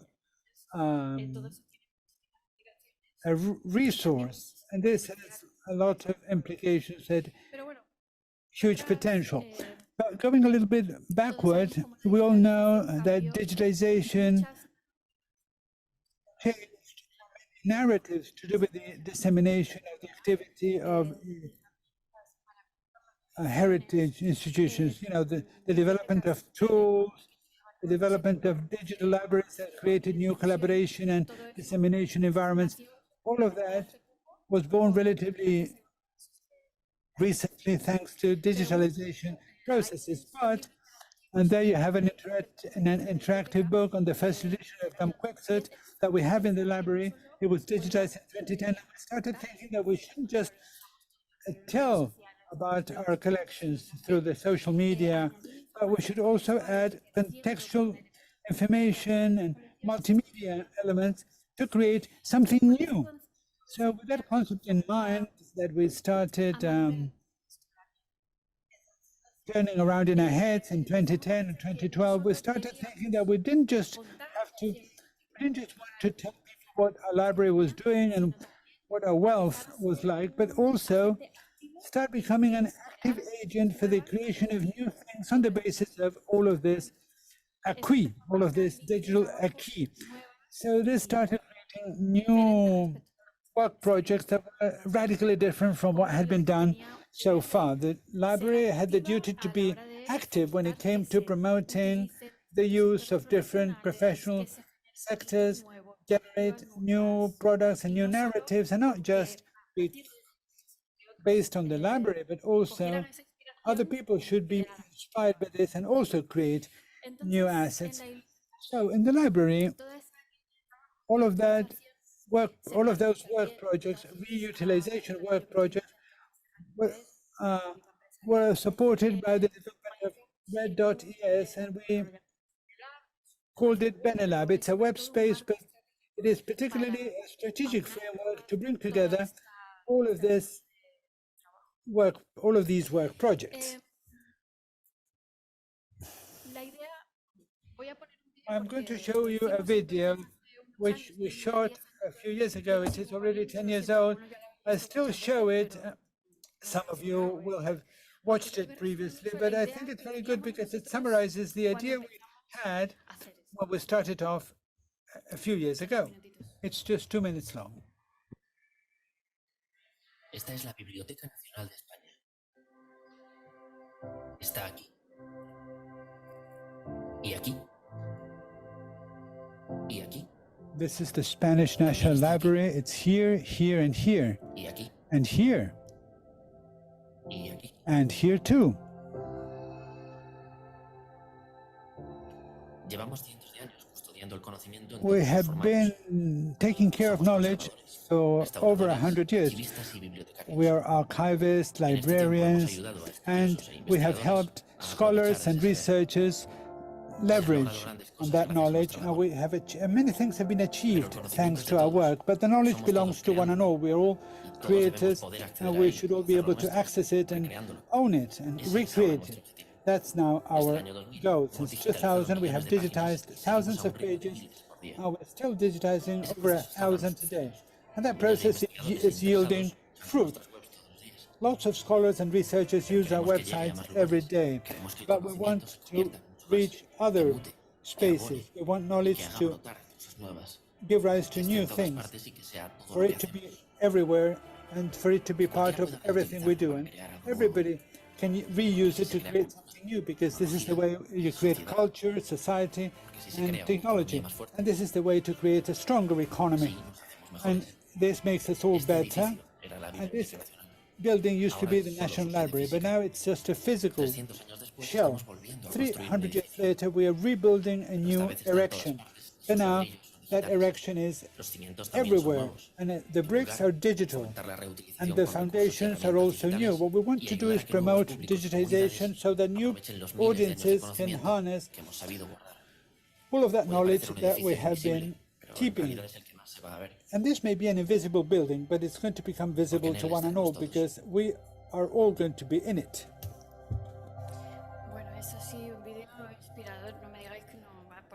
An inspiring video clip. You have heard me say it when I have a bad day of struggling against bureaucracy, and I put this video on and say, yeah, it makes sense what I'm doing, and I keep fighting. This is the inspiration we had. And also, it was important for the library to internalize this as a strategic line in 2015, and it was also accompanied by the accompanying laws which force public institutions to reuse the information that was generated. And all this accompanied this strategic line. And from there, we developed different work lines. And I'm going to very briefly give you some of these details. The first one has to be through data. We have talked about data here, and really, it's the one we have spent the most effort on. It's the one which is least seen. It's like that gray base of so many other things with such tremendous potential, and to which we're going to be devoting great effort over the next few years. The National Library is a massive creator, generator of data, but in our case, they're high quality, standardized, interoperable. We have had CC0 for a long time that have been studied and which have a lot of information. So it is enormous potential, and it's still got a lot to give. So we look at the technological sectors and other sectors. You know, when they looked at this, they said, well, these are really clean. They're totally standardized. They're great. You should have met you before. And this is the case in many areas. They were in our catalogs with 6 million of bibliographical centers. But how did we work on them? And you couldn't download these gigantic files. Also, we had vocabularies, we had statistics, a lot of information. We're the Diogenes of information. But how do we get them to work? We started exploring all the data sources that we had with the idea of making them manageable. We collaborated with different people, and we divided them, you know, into data sets. We segmented it so that you could work with them, so they were workable. They could be analyzed with different tools which are available to us. We published it in the platform in the public sector, which is datos.gov.es. And here we had all these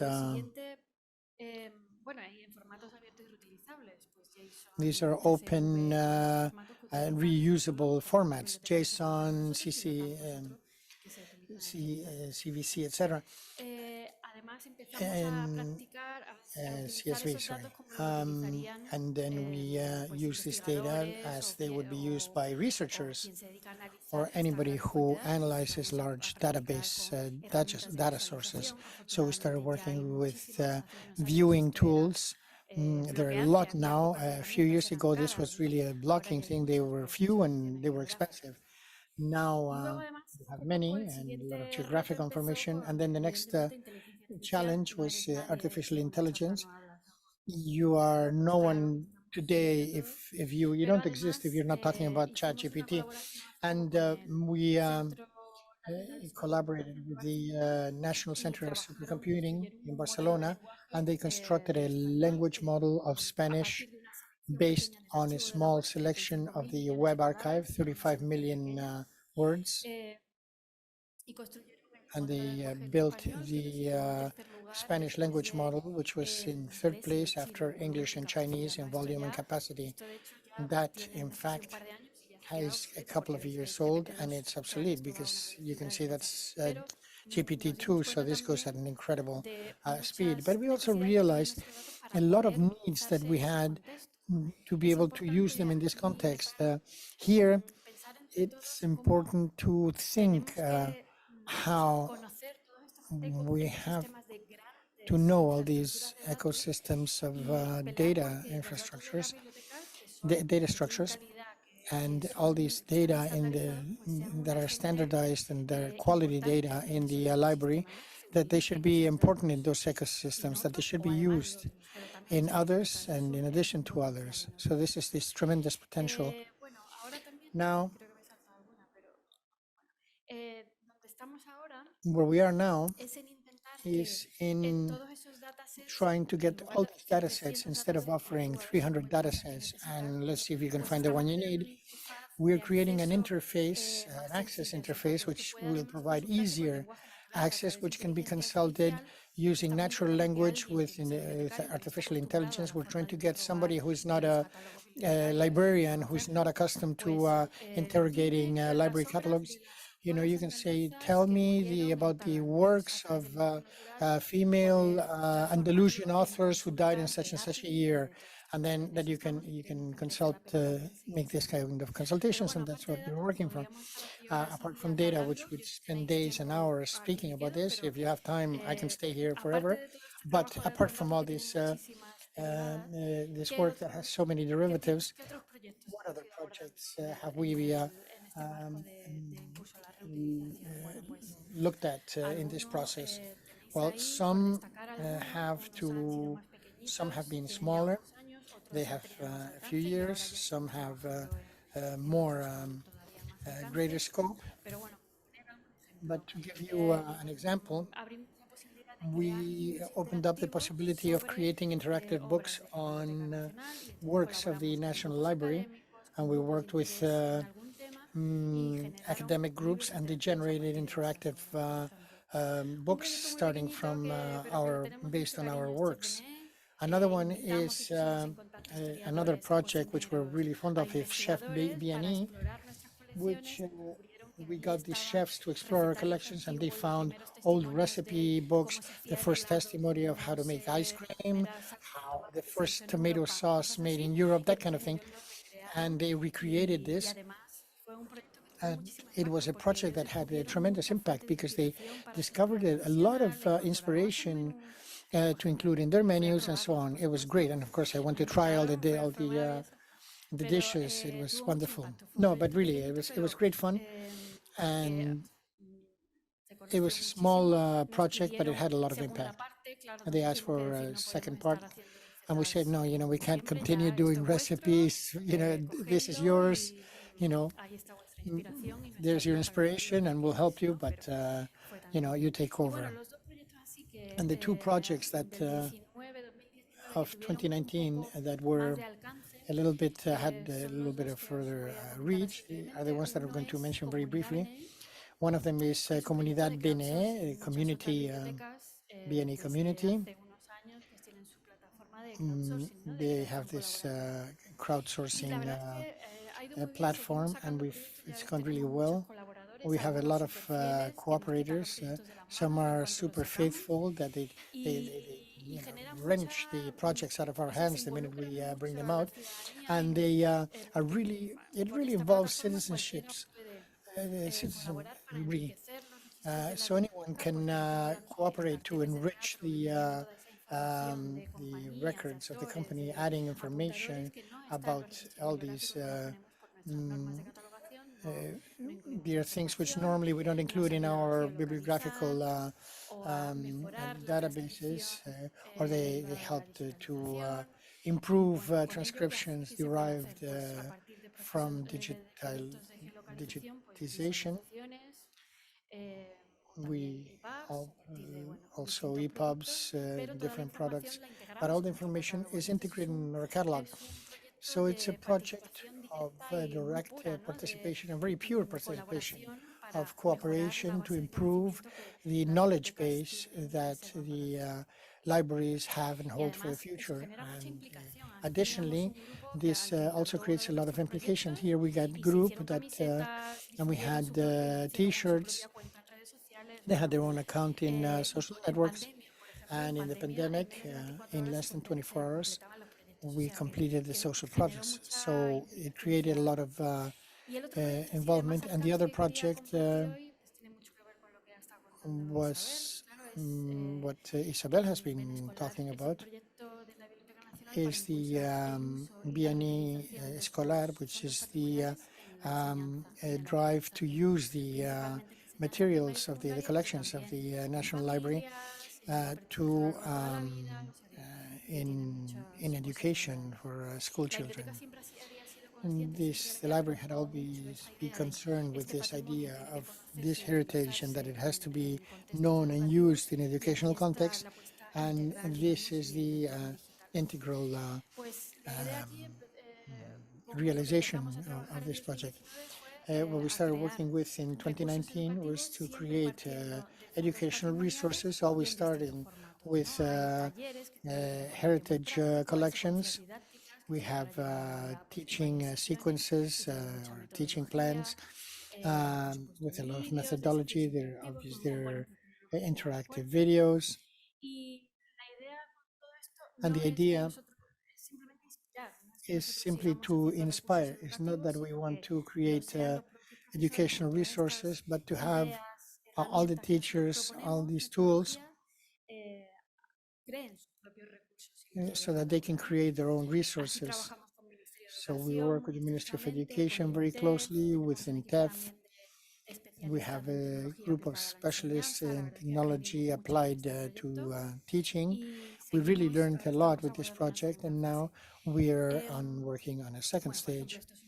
For example, this is a workshop where we learn what an illuminated script is.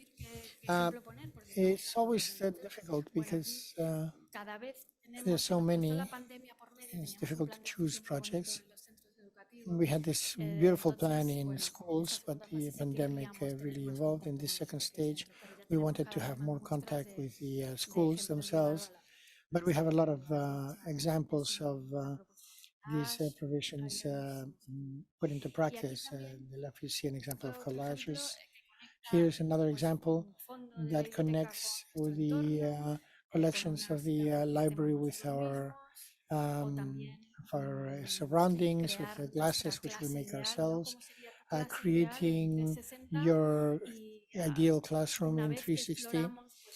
And once we explore we look at the historical records, historical newspaper records, and see what classrooms were like 50, 60 years ago.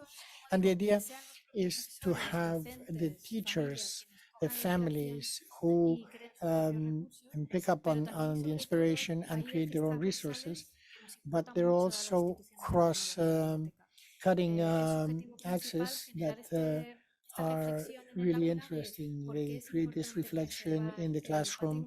Why is it important to preserve our heritage? Why is it important to use primary versus secondary sources, diversity, equity that can be seen in the library collections? This is present in all resources. And now we are in the process of creating new resources, exploring many tools of artificial intelligence, creating this analysis of risks, what benefits can we get from artificial intelligence, and that certainly gives a lot. And of course, 3D.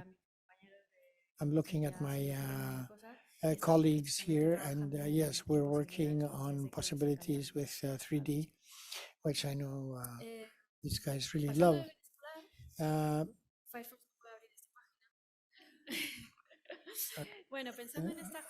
Thinking in today's and in what we were going to do,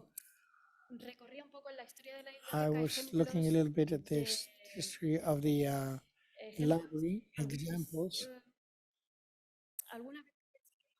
Sometimes we have explored this type of views and immersive technologies. This was an example. There it is.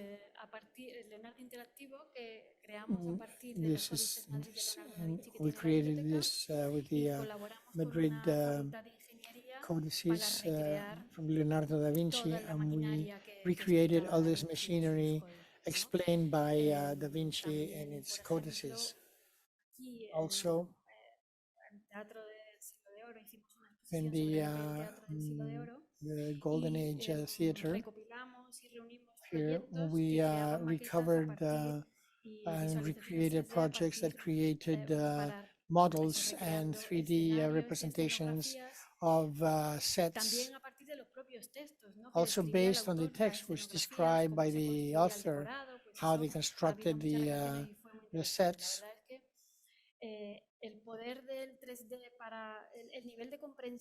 The level of understanding that you get with this kind of viewing, you can't really match that. It's truly unbeatable.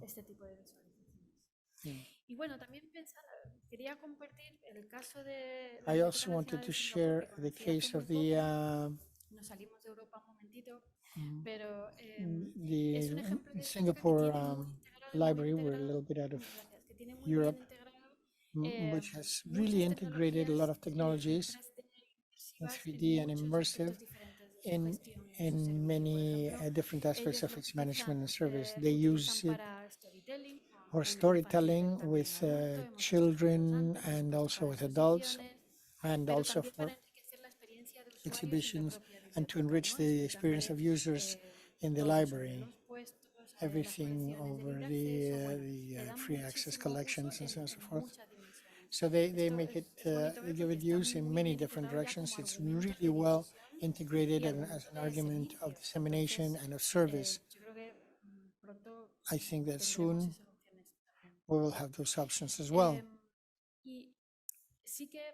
también compartir con vosotros cuando pensamos estas nuevas tecnologías. When we think of these new technologies, problemas, miedos, bloqueos o así que nosotros sí que problems, pensamos a la hora de issues, abordar blocking, cuando these things we estas nuevas also tecnologías look que se at nos when we have presentan, this ¿no? Y look hablamos at these new technologies. la necesidad de The planificación need estratégica to de plan sostenibilidad for para nosotros strategic es planning. inversión pública que This tiene is que ser public sostenible en investment, el which tiempo. has to be sustainable over time. A veces hemos dicho que no, Sometimes con we mucha have said pena, a no, very propuestas sadly, to tecnología muy proposals sofisticada of porque highly hemos sophisticated pensado que no technology íbamos a ser because we capaces de thought mantenerlo that para we el wouldn't futuro. be able to Entonces, maintain it for the future. aquí sí que me gustaría So saber I más would sobre like to know cómo a little bit more preservar eso para on el how to futuro, preserve this cómo for the lo vamos a future. ver un poco We're going después, to see it a little bit cómo later, sostener eso, porque how es to inversión sustain this pública because y it's nos public investment preocupa and evidentemente we que eso are sea evidently sostenible y concerned tenga that it should be buen recorrido, ¿no? sustainable. Accesibilidad también, como Accessibility as well. que si no aumentar la brecha digital We y don't además want to utilizar increase la the digital tecnología gap. para We want to mejorar la use accesibilidad technology to y improve formación y accessibility. capacitación de los And of course, profesionales. Nos training tenemos que, creo and que, formarnos skills mucho building of professionals.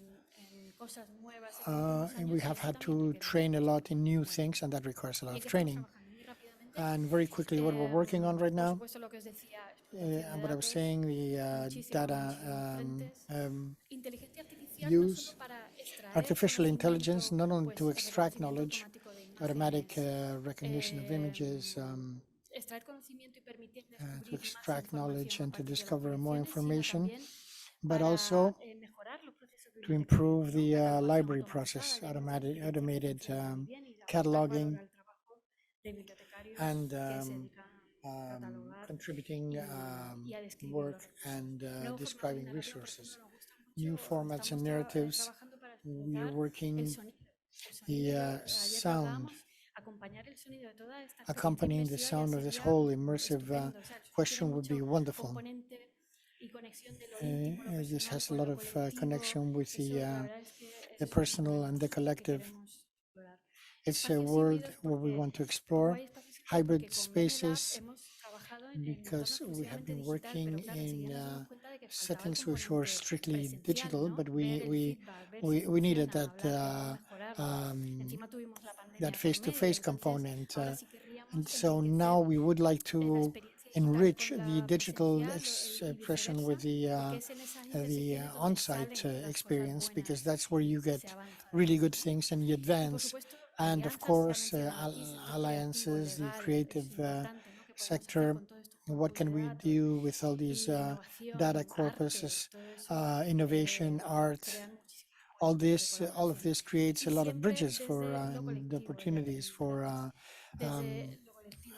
Y aquí quiero terminar, for yo creo que cooperation. aquí compartimos And I want todos y to por eso estamos aquí, finish la now. importancia de lo The colaborativo, lo importance colectivo of para collaborating, the pues, collective como el motor de as creación, a el motor of espacio donde tienen creation, a que space surgir todas estas nuevas where all líneas de these trabajo, todas estas nuevas work ideas. lines, Y además, and also es que la biblioteca lo tenemos muy in bien the integrado, ¿no? library Yo that we creo, have it somos really un well, colectivo que tiene muy something bien that we have integrado really la idea de servicio integrated this. público, de sostenibilidad, de igualdad en el Sustainability, acceso, equality de and diversidad, access, no sé. diversity. Y yo creo que nos And da eso I un lugar think muy that this privilegiado is giving us a en privileged todos estos nuevos ecosistemas de creación place y in all these distribución del new conocimiento ecosystems of que se están knowledge and creation of construyendo knowledge that Sí. we're Y building creo in que debemos our saber century. aprovecharlo.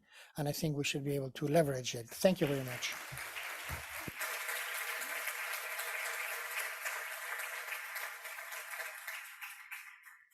Thank you. Elena, thank you for this kind of zoomed out, nice overview of everything that the library is doing, from education all the way to artificial intelligence and everything in between. So I didn't know much about the work you were doing, so I was very interested to hear your work. Do we have a question from the room for Elena, maybe? If not, the people online are very enthusiastic, and also thank you very much for your presentation. I had one question for you from online. Oh, for me, okay. Yes. This is someone who's asking if there is a collaboration between you with the BNE and the Fundación Caixa, which I don't know, but you maybe know more about.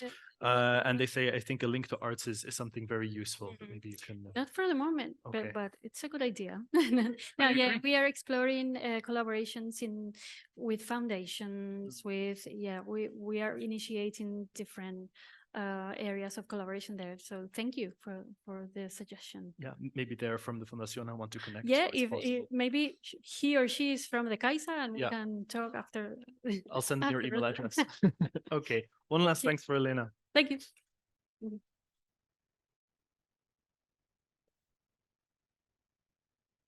So, okay, great. I'm very sorry to say that the Spanish presidency for the Council of the EU cannot go on forever. This is something that takes 6 months, and we have our the successor already lined up for next year. It has already been spoiled. Belgium will be the next president of the European Council. And we have Hans van der Linden, who is a policy advisor for the Flemish Ministry Department for Youth, Culture and Media, and a country colleague of mine, who will give us the introduction for the Belgian presidency of the Council. Please welcome Hans. Good afternoon. I hope you can hear me all well. It's already been spoiled, as many people said. Briefly, we'll look into the near future, like we will be holding the presidency from January on. Today, there's already been a lot said about 3D, about the twinit. I'm not going to repeat that. I'm not going to go into that, but as you saw from the timeline of the twinit phases, like the 3 phases, there is like a high-level event scheduled in the first half of 2024. Details of that event are not there yet, but they probably will be soon. So what else am I going to talk to about briefly? We want to, I'm only going into what we're having lined up in terms of digital transformation, in that case of the CCSI, which is the Creative and Cultural Sectors and Industries, for those that don't know the acronym. And we are going both for like a conference and council conclusions on this digital transformation. The theme that we want to highlight is empowering that group, the cultural and creative sectors and industries, in data-driven audience development. There's a lot of words. Let me explain some of them in order to get like a better understanding what we would like to do. First of all, data-driven, it's about data. Which is the data that's in perspective here? It's data about activities on like cultural activities, be it like expositions, be it like performances, concerts, and it's also the way that how people interact, how they participate in those activities. So in order to structurally actually gather that data, which is in this place like all over, we want to structure it in a very good way, in terms to use it for analyzing and in terms to use it as to create new insights. For instance, like institutions, if they know who they reach with their activities, being both online and analog, they can take measures to like improve, enhance their amount of visits. They can do stuff that is better appropriate to whoever they want to reach. They can compare themselves with other institutions that are similar, like benchmarking. So there's a whole range of new kinds of activities actually that would be enabled by this data-driven approach. On the other hand, it's also, it creates data for a lot of other intentions, like for instance, research, which also taps into some other things that I heard today, but also in terms of policy making. Like it's more easy to know what effect that you actually have if you like have a cultural policy, so you get the data. So that's kind of what we would like to look into. As I said, we have 2 things lined up in terms of digital transformation. First of all, there will be a conference, which is happening in February in Ghent, 8th and 9th February.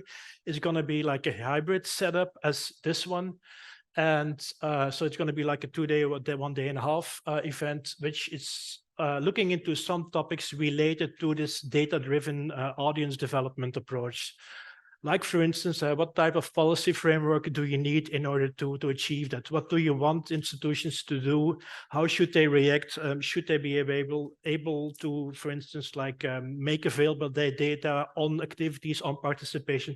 How would that work? What are approaches there? How does funding work in that sense? So that's the first thing that we want to look into. Obviously, like the whole digital transformation is a work of like really close collaboration, as we heard many times today, so I'm not going to go into that. There's also an element of infrastructure, like how do you capture those data? How do you make sure that those data actually get connected to other data? What type of digital infrastructure do you need for that? That's another topic that I would say like requires a lot of attention. It's also about skilling in digital leadership. You need people to know how to use data in terms to make the right choices or to make choices that they want to make. So it's also about digital leadership. How do I make sure that my institution actually knows where it wants to go and how it can behave well in this digital environment, which is a whole new set of skills and activities, I would say. And obviously it's about ethics and values, because as you can imagine, like participation, it's about data of participants. There's an issue on GDPR and these things, so we also like to look into like technology to actually help that solve, so those data can also be used like in an ethical way. Second thing is we are looking also into the council conclusions. We don't start with this theme out of the blue, and I kind of like to refer to the colleague from Cyprus that said like we actually are now in like a pilot phase on 3D. I would say for this topic it's exactly the same. But I think like from Belgium on, from Flanders on, we want to put this on the agenda because we feel the need to look into that. But as pointed out behind me, there's some elements already that were there that we are building upon. Well, first of all, there's the EU Plan for Culture that says, okay, we should do something about digital transformation and participation. And I think the data-driven approach of audience development actually is exactly looking into that element. There was this ONC report from before COVID, obviously, that was looking into how could we promote culture? How could we promote the access to culture via digital means?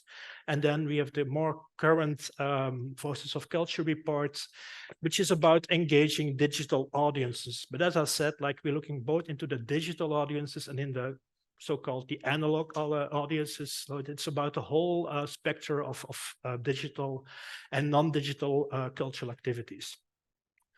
Maybe one last thing, and I think I already took most of it in the previous slide, but the recommendation that we really want to achieve is focusing on those topics. So it's about the policy, it's about standardization, which is obviously also necessary to make sure that data is available, is usable in order to get these insights.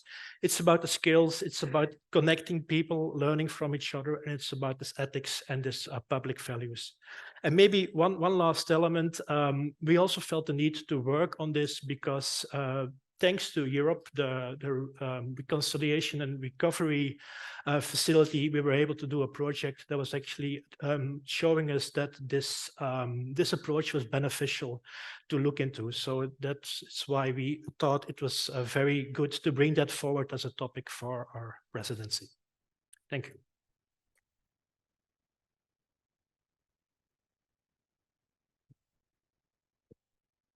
Thank you, Hans. So we're looking into the future towards the Belgian presidency with very excited things to come over the next few months. So very much looking forward to seeing you all in Belgium next year.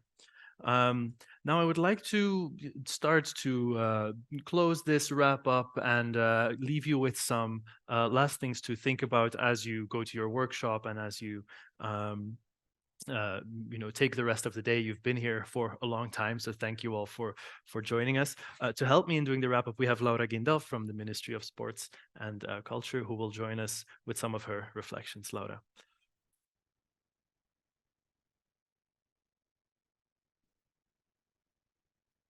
Oh, you have a microphone? Okay.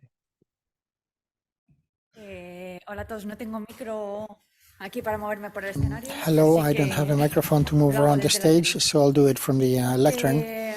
Lo primero, muchísimas gracias a First, todos por quedaros todo el thank día, you very porque como much, acaba all de of you, decir for Jonan, staying here all day, es largo, todavía because nos queda as mucho. Jonan has Espero que said, there's descanséis, still a porque los lot to talleres van a do, ser muy interesantes después. and I hope you take a nice rest because the workshops are going to be really interesting.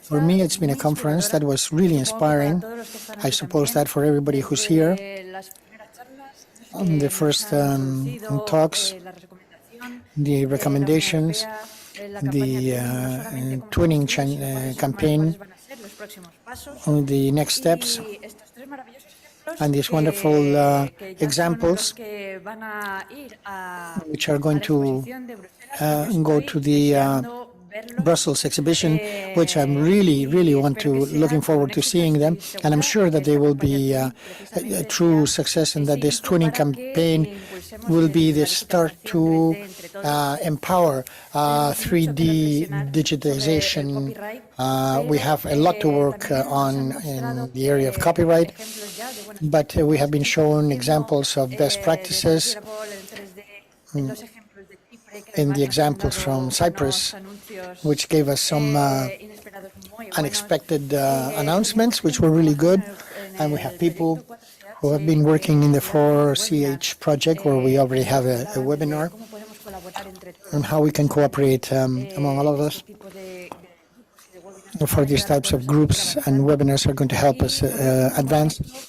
And proyectos ya finally, de reutilización y de cómo we have seen projects of usar reuse todo esto 3D and how to reuse 3D en diferentes proyectos, como and not son 3D in different projects, such as in education. y con la Biblioteca Nacional de And with España, the yo me he quedado Spanish anonadada National de la cantidad de Library, posibilidades which has really y lo creativos impressed me, que all the son. things they do and how Creo creative que they can entre be. todos estos And I ejemplos think nos han dado among all muchas these pistas, muchas examples, we ideas have sobre cómo a utilizar lot to think about on todo how esto to que nos han use contado en nuestras respectivas everything they have instituciones. told us about in our Así que respective espero que haya institutions. sido So I una hope that it's been a very fruitful day, and I hope that you will have a wonderful afternoon.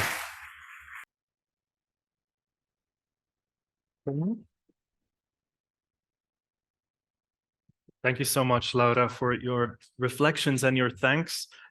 Joining me on stage, we have Valentine with our own reflections and wrap up of the day. If I would give my own reflections, we would be here for another few hours. So we'll try to keep it very short to make sure that you can go to your workshops.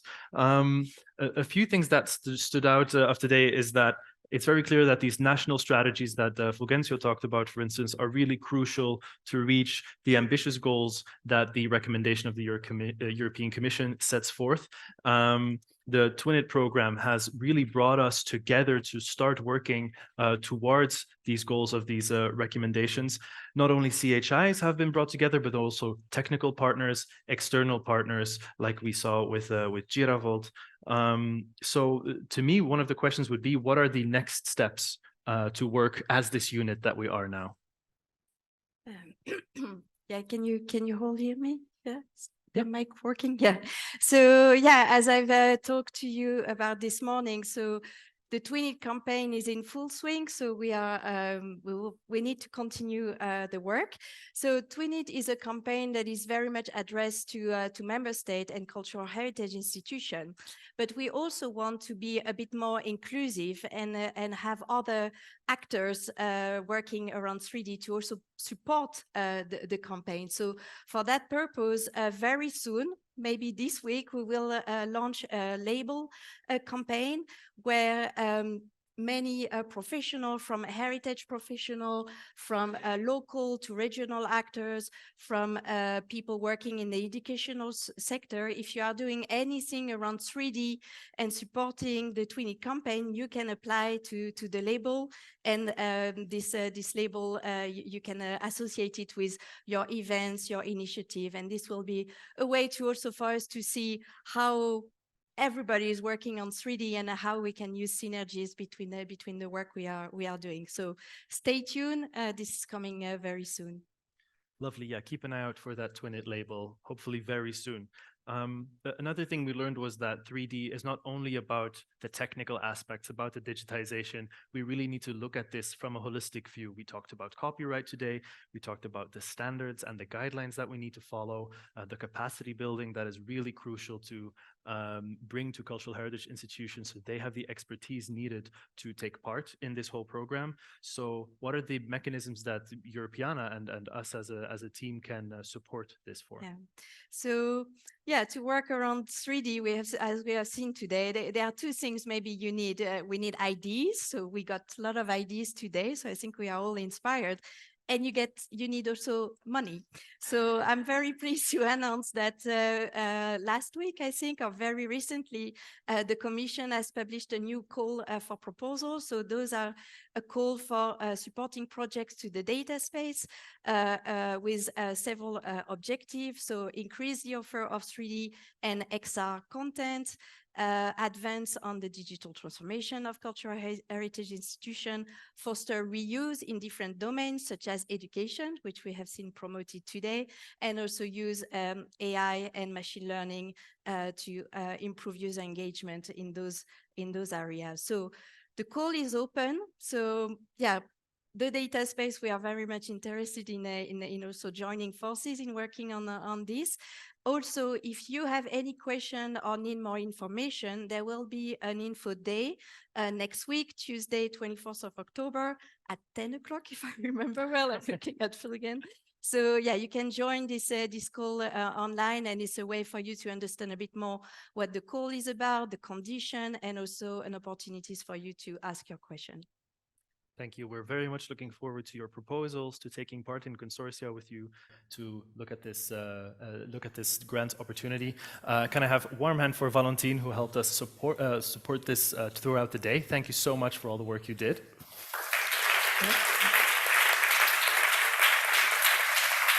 And the same on my side. I think we need to also thank the men of today, Yolan. Thank you.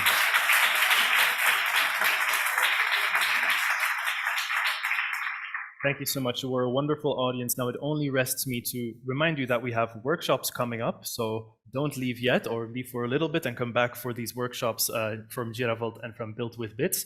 And of course, there's a huge round of thank yous to go through our hosts, to the Spanish Ministry, to our contacts at the Spanish Presidency event who helped set this up, and the people at Europeana who also made this happen, Lorena, Gina, Tamara, the technical team in the back who did an amazing job, Liane, online, Isabel, Shadi. I might be forgetting people, but we have a huge team behind us. Our interpreters were also very good. And thank you all for coming. Have a lovely rest of your day, and see you in a few months in Belgium. Thank you. Thank you.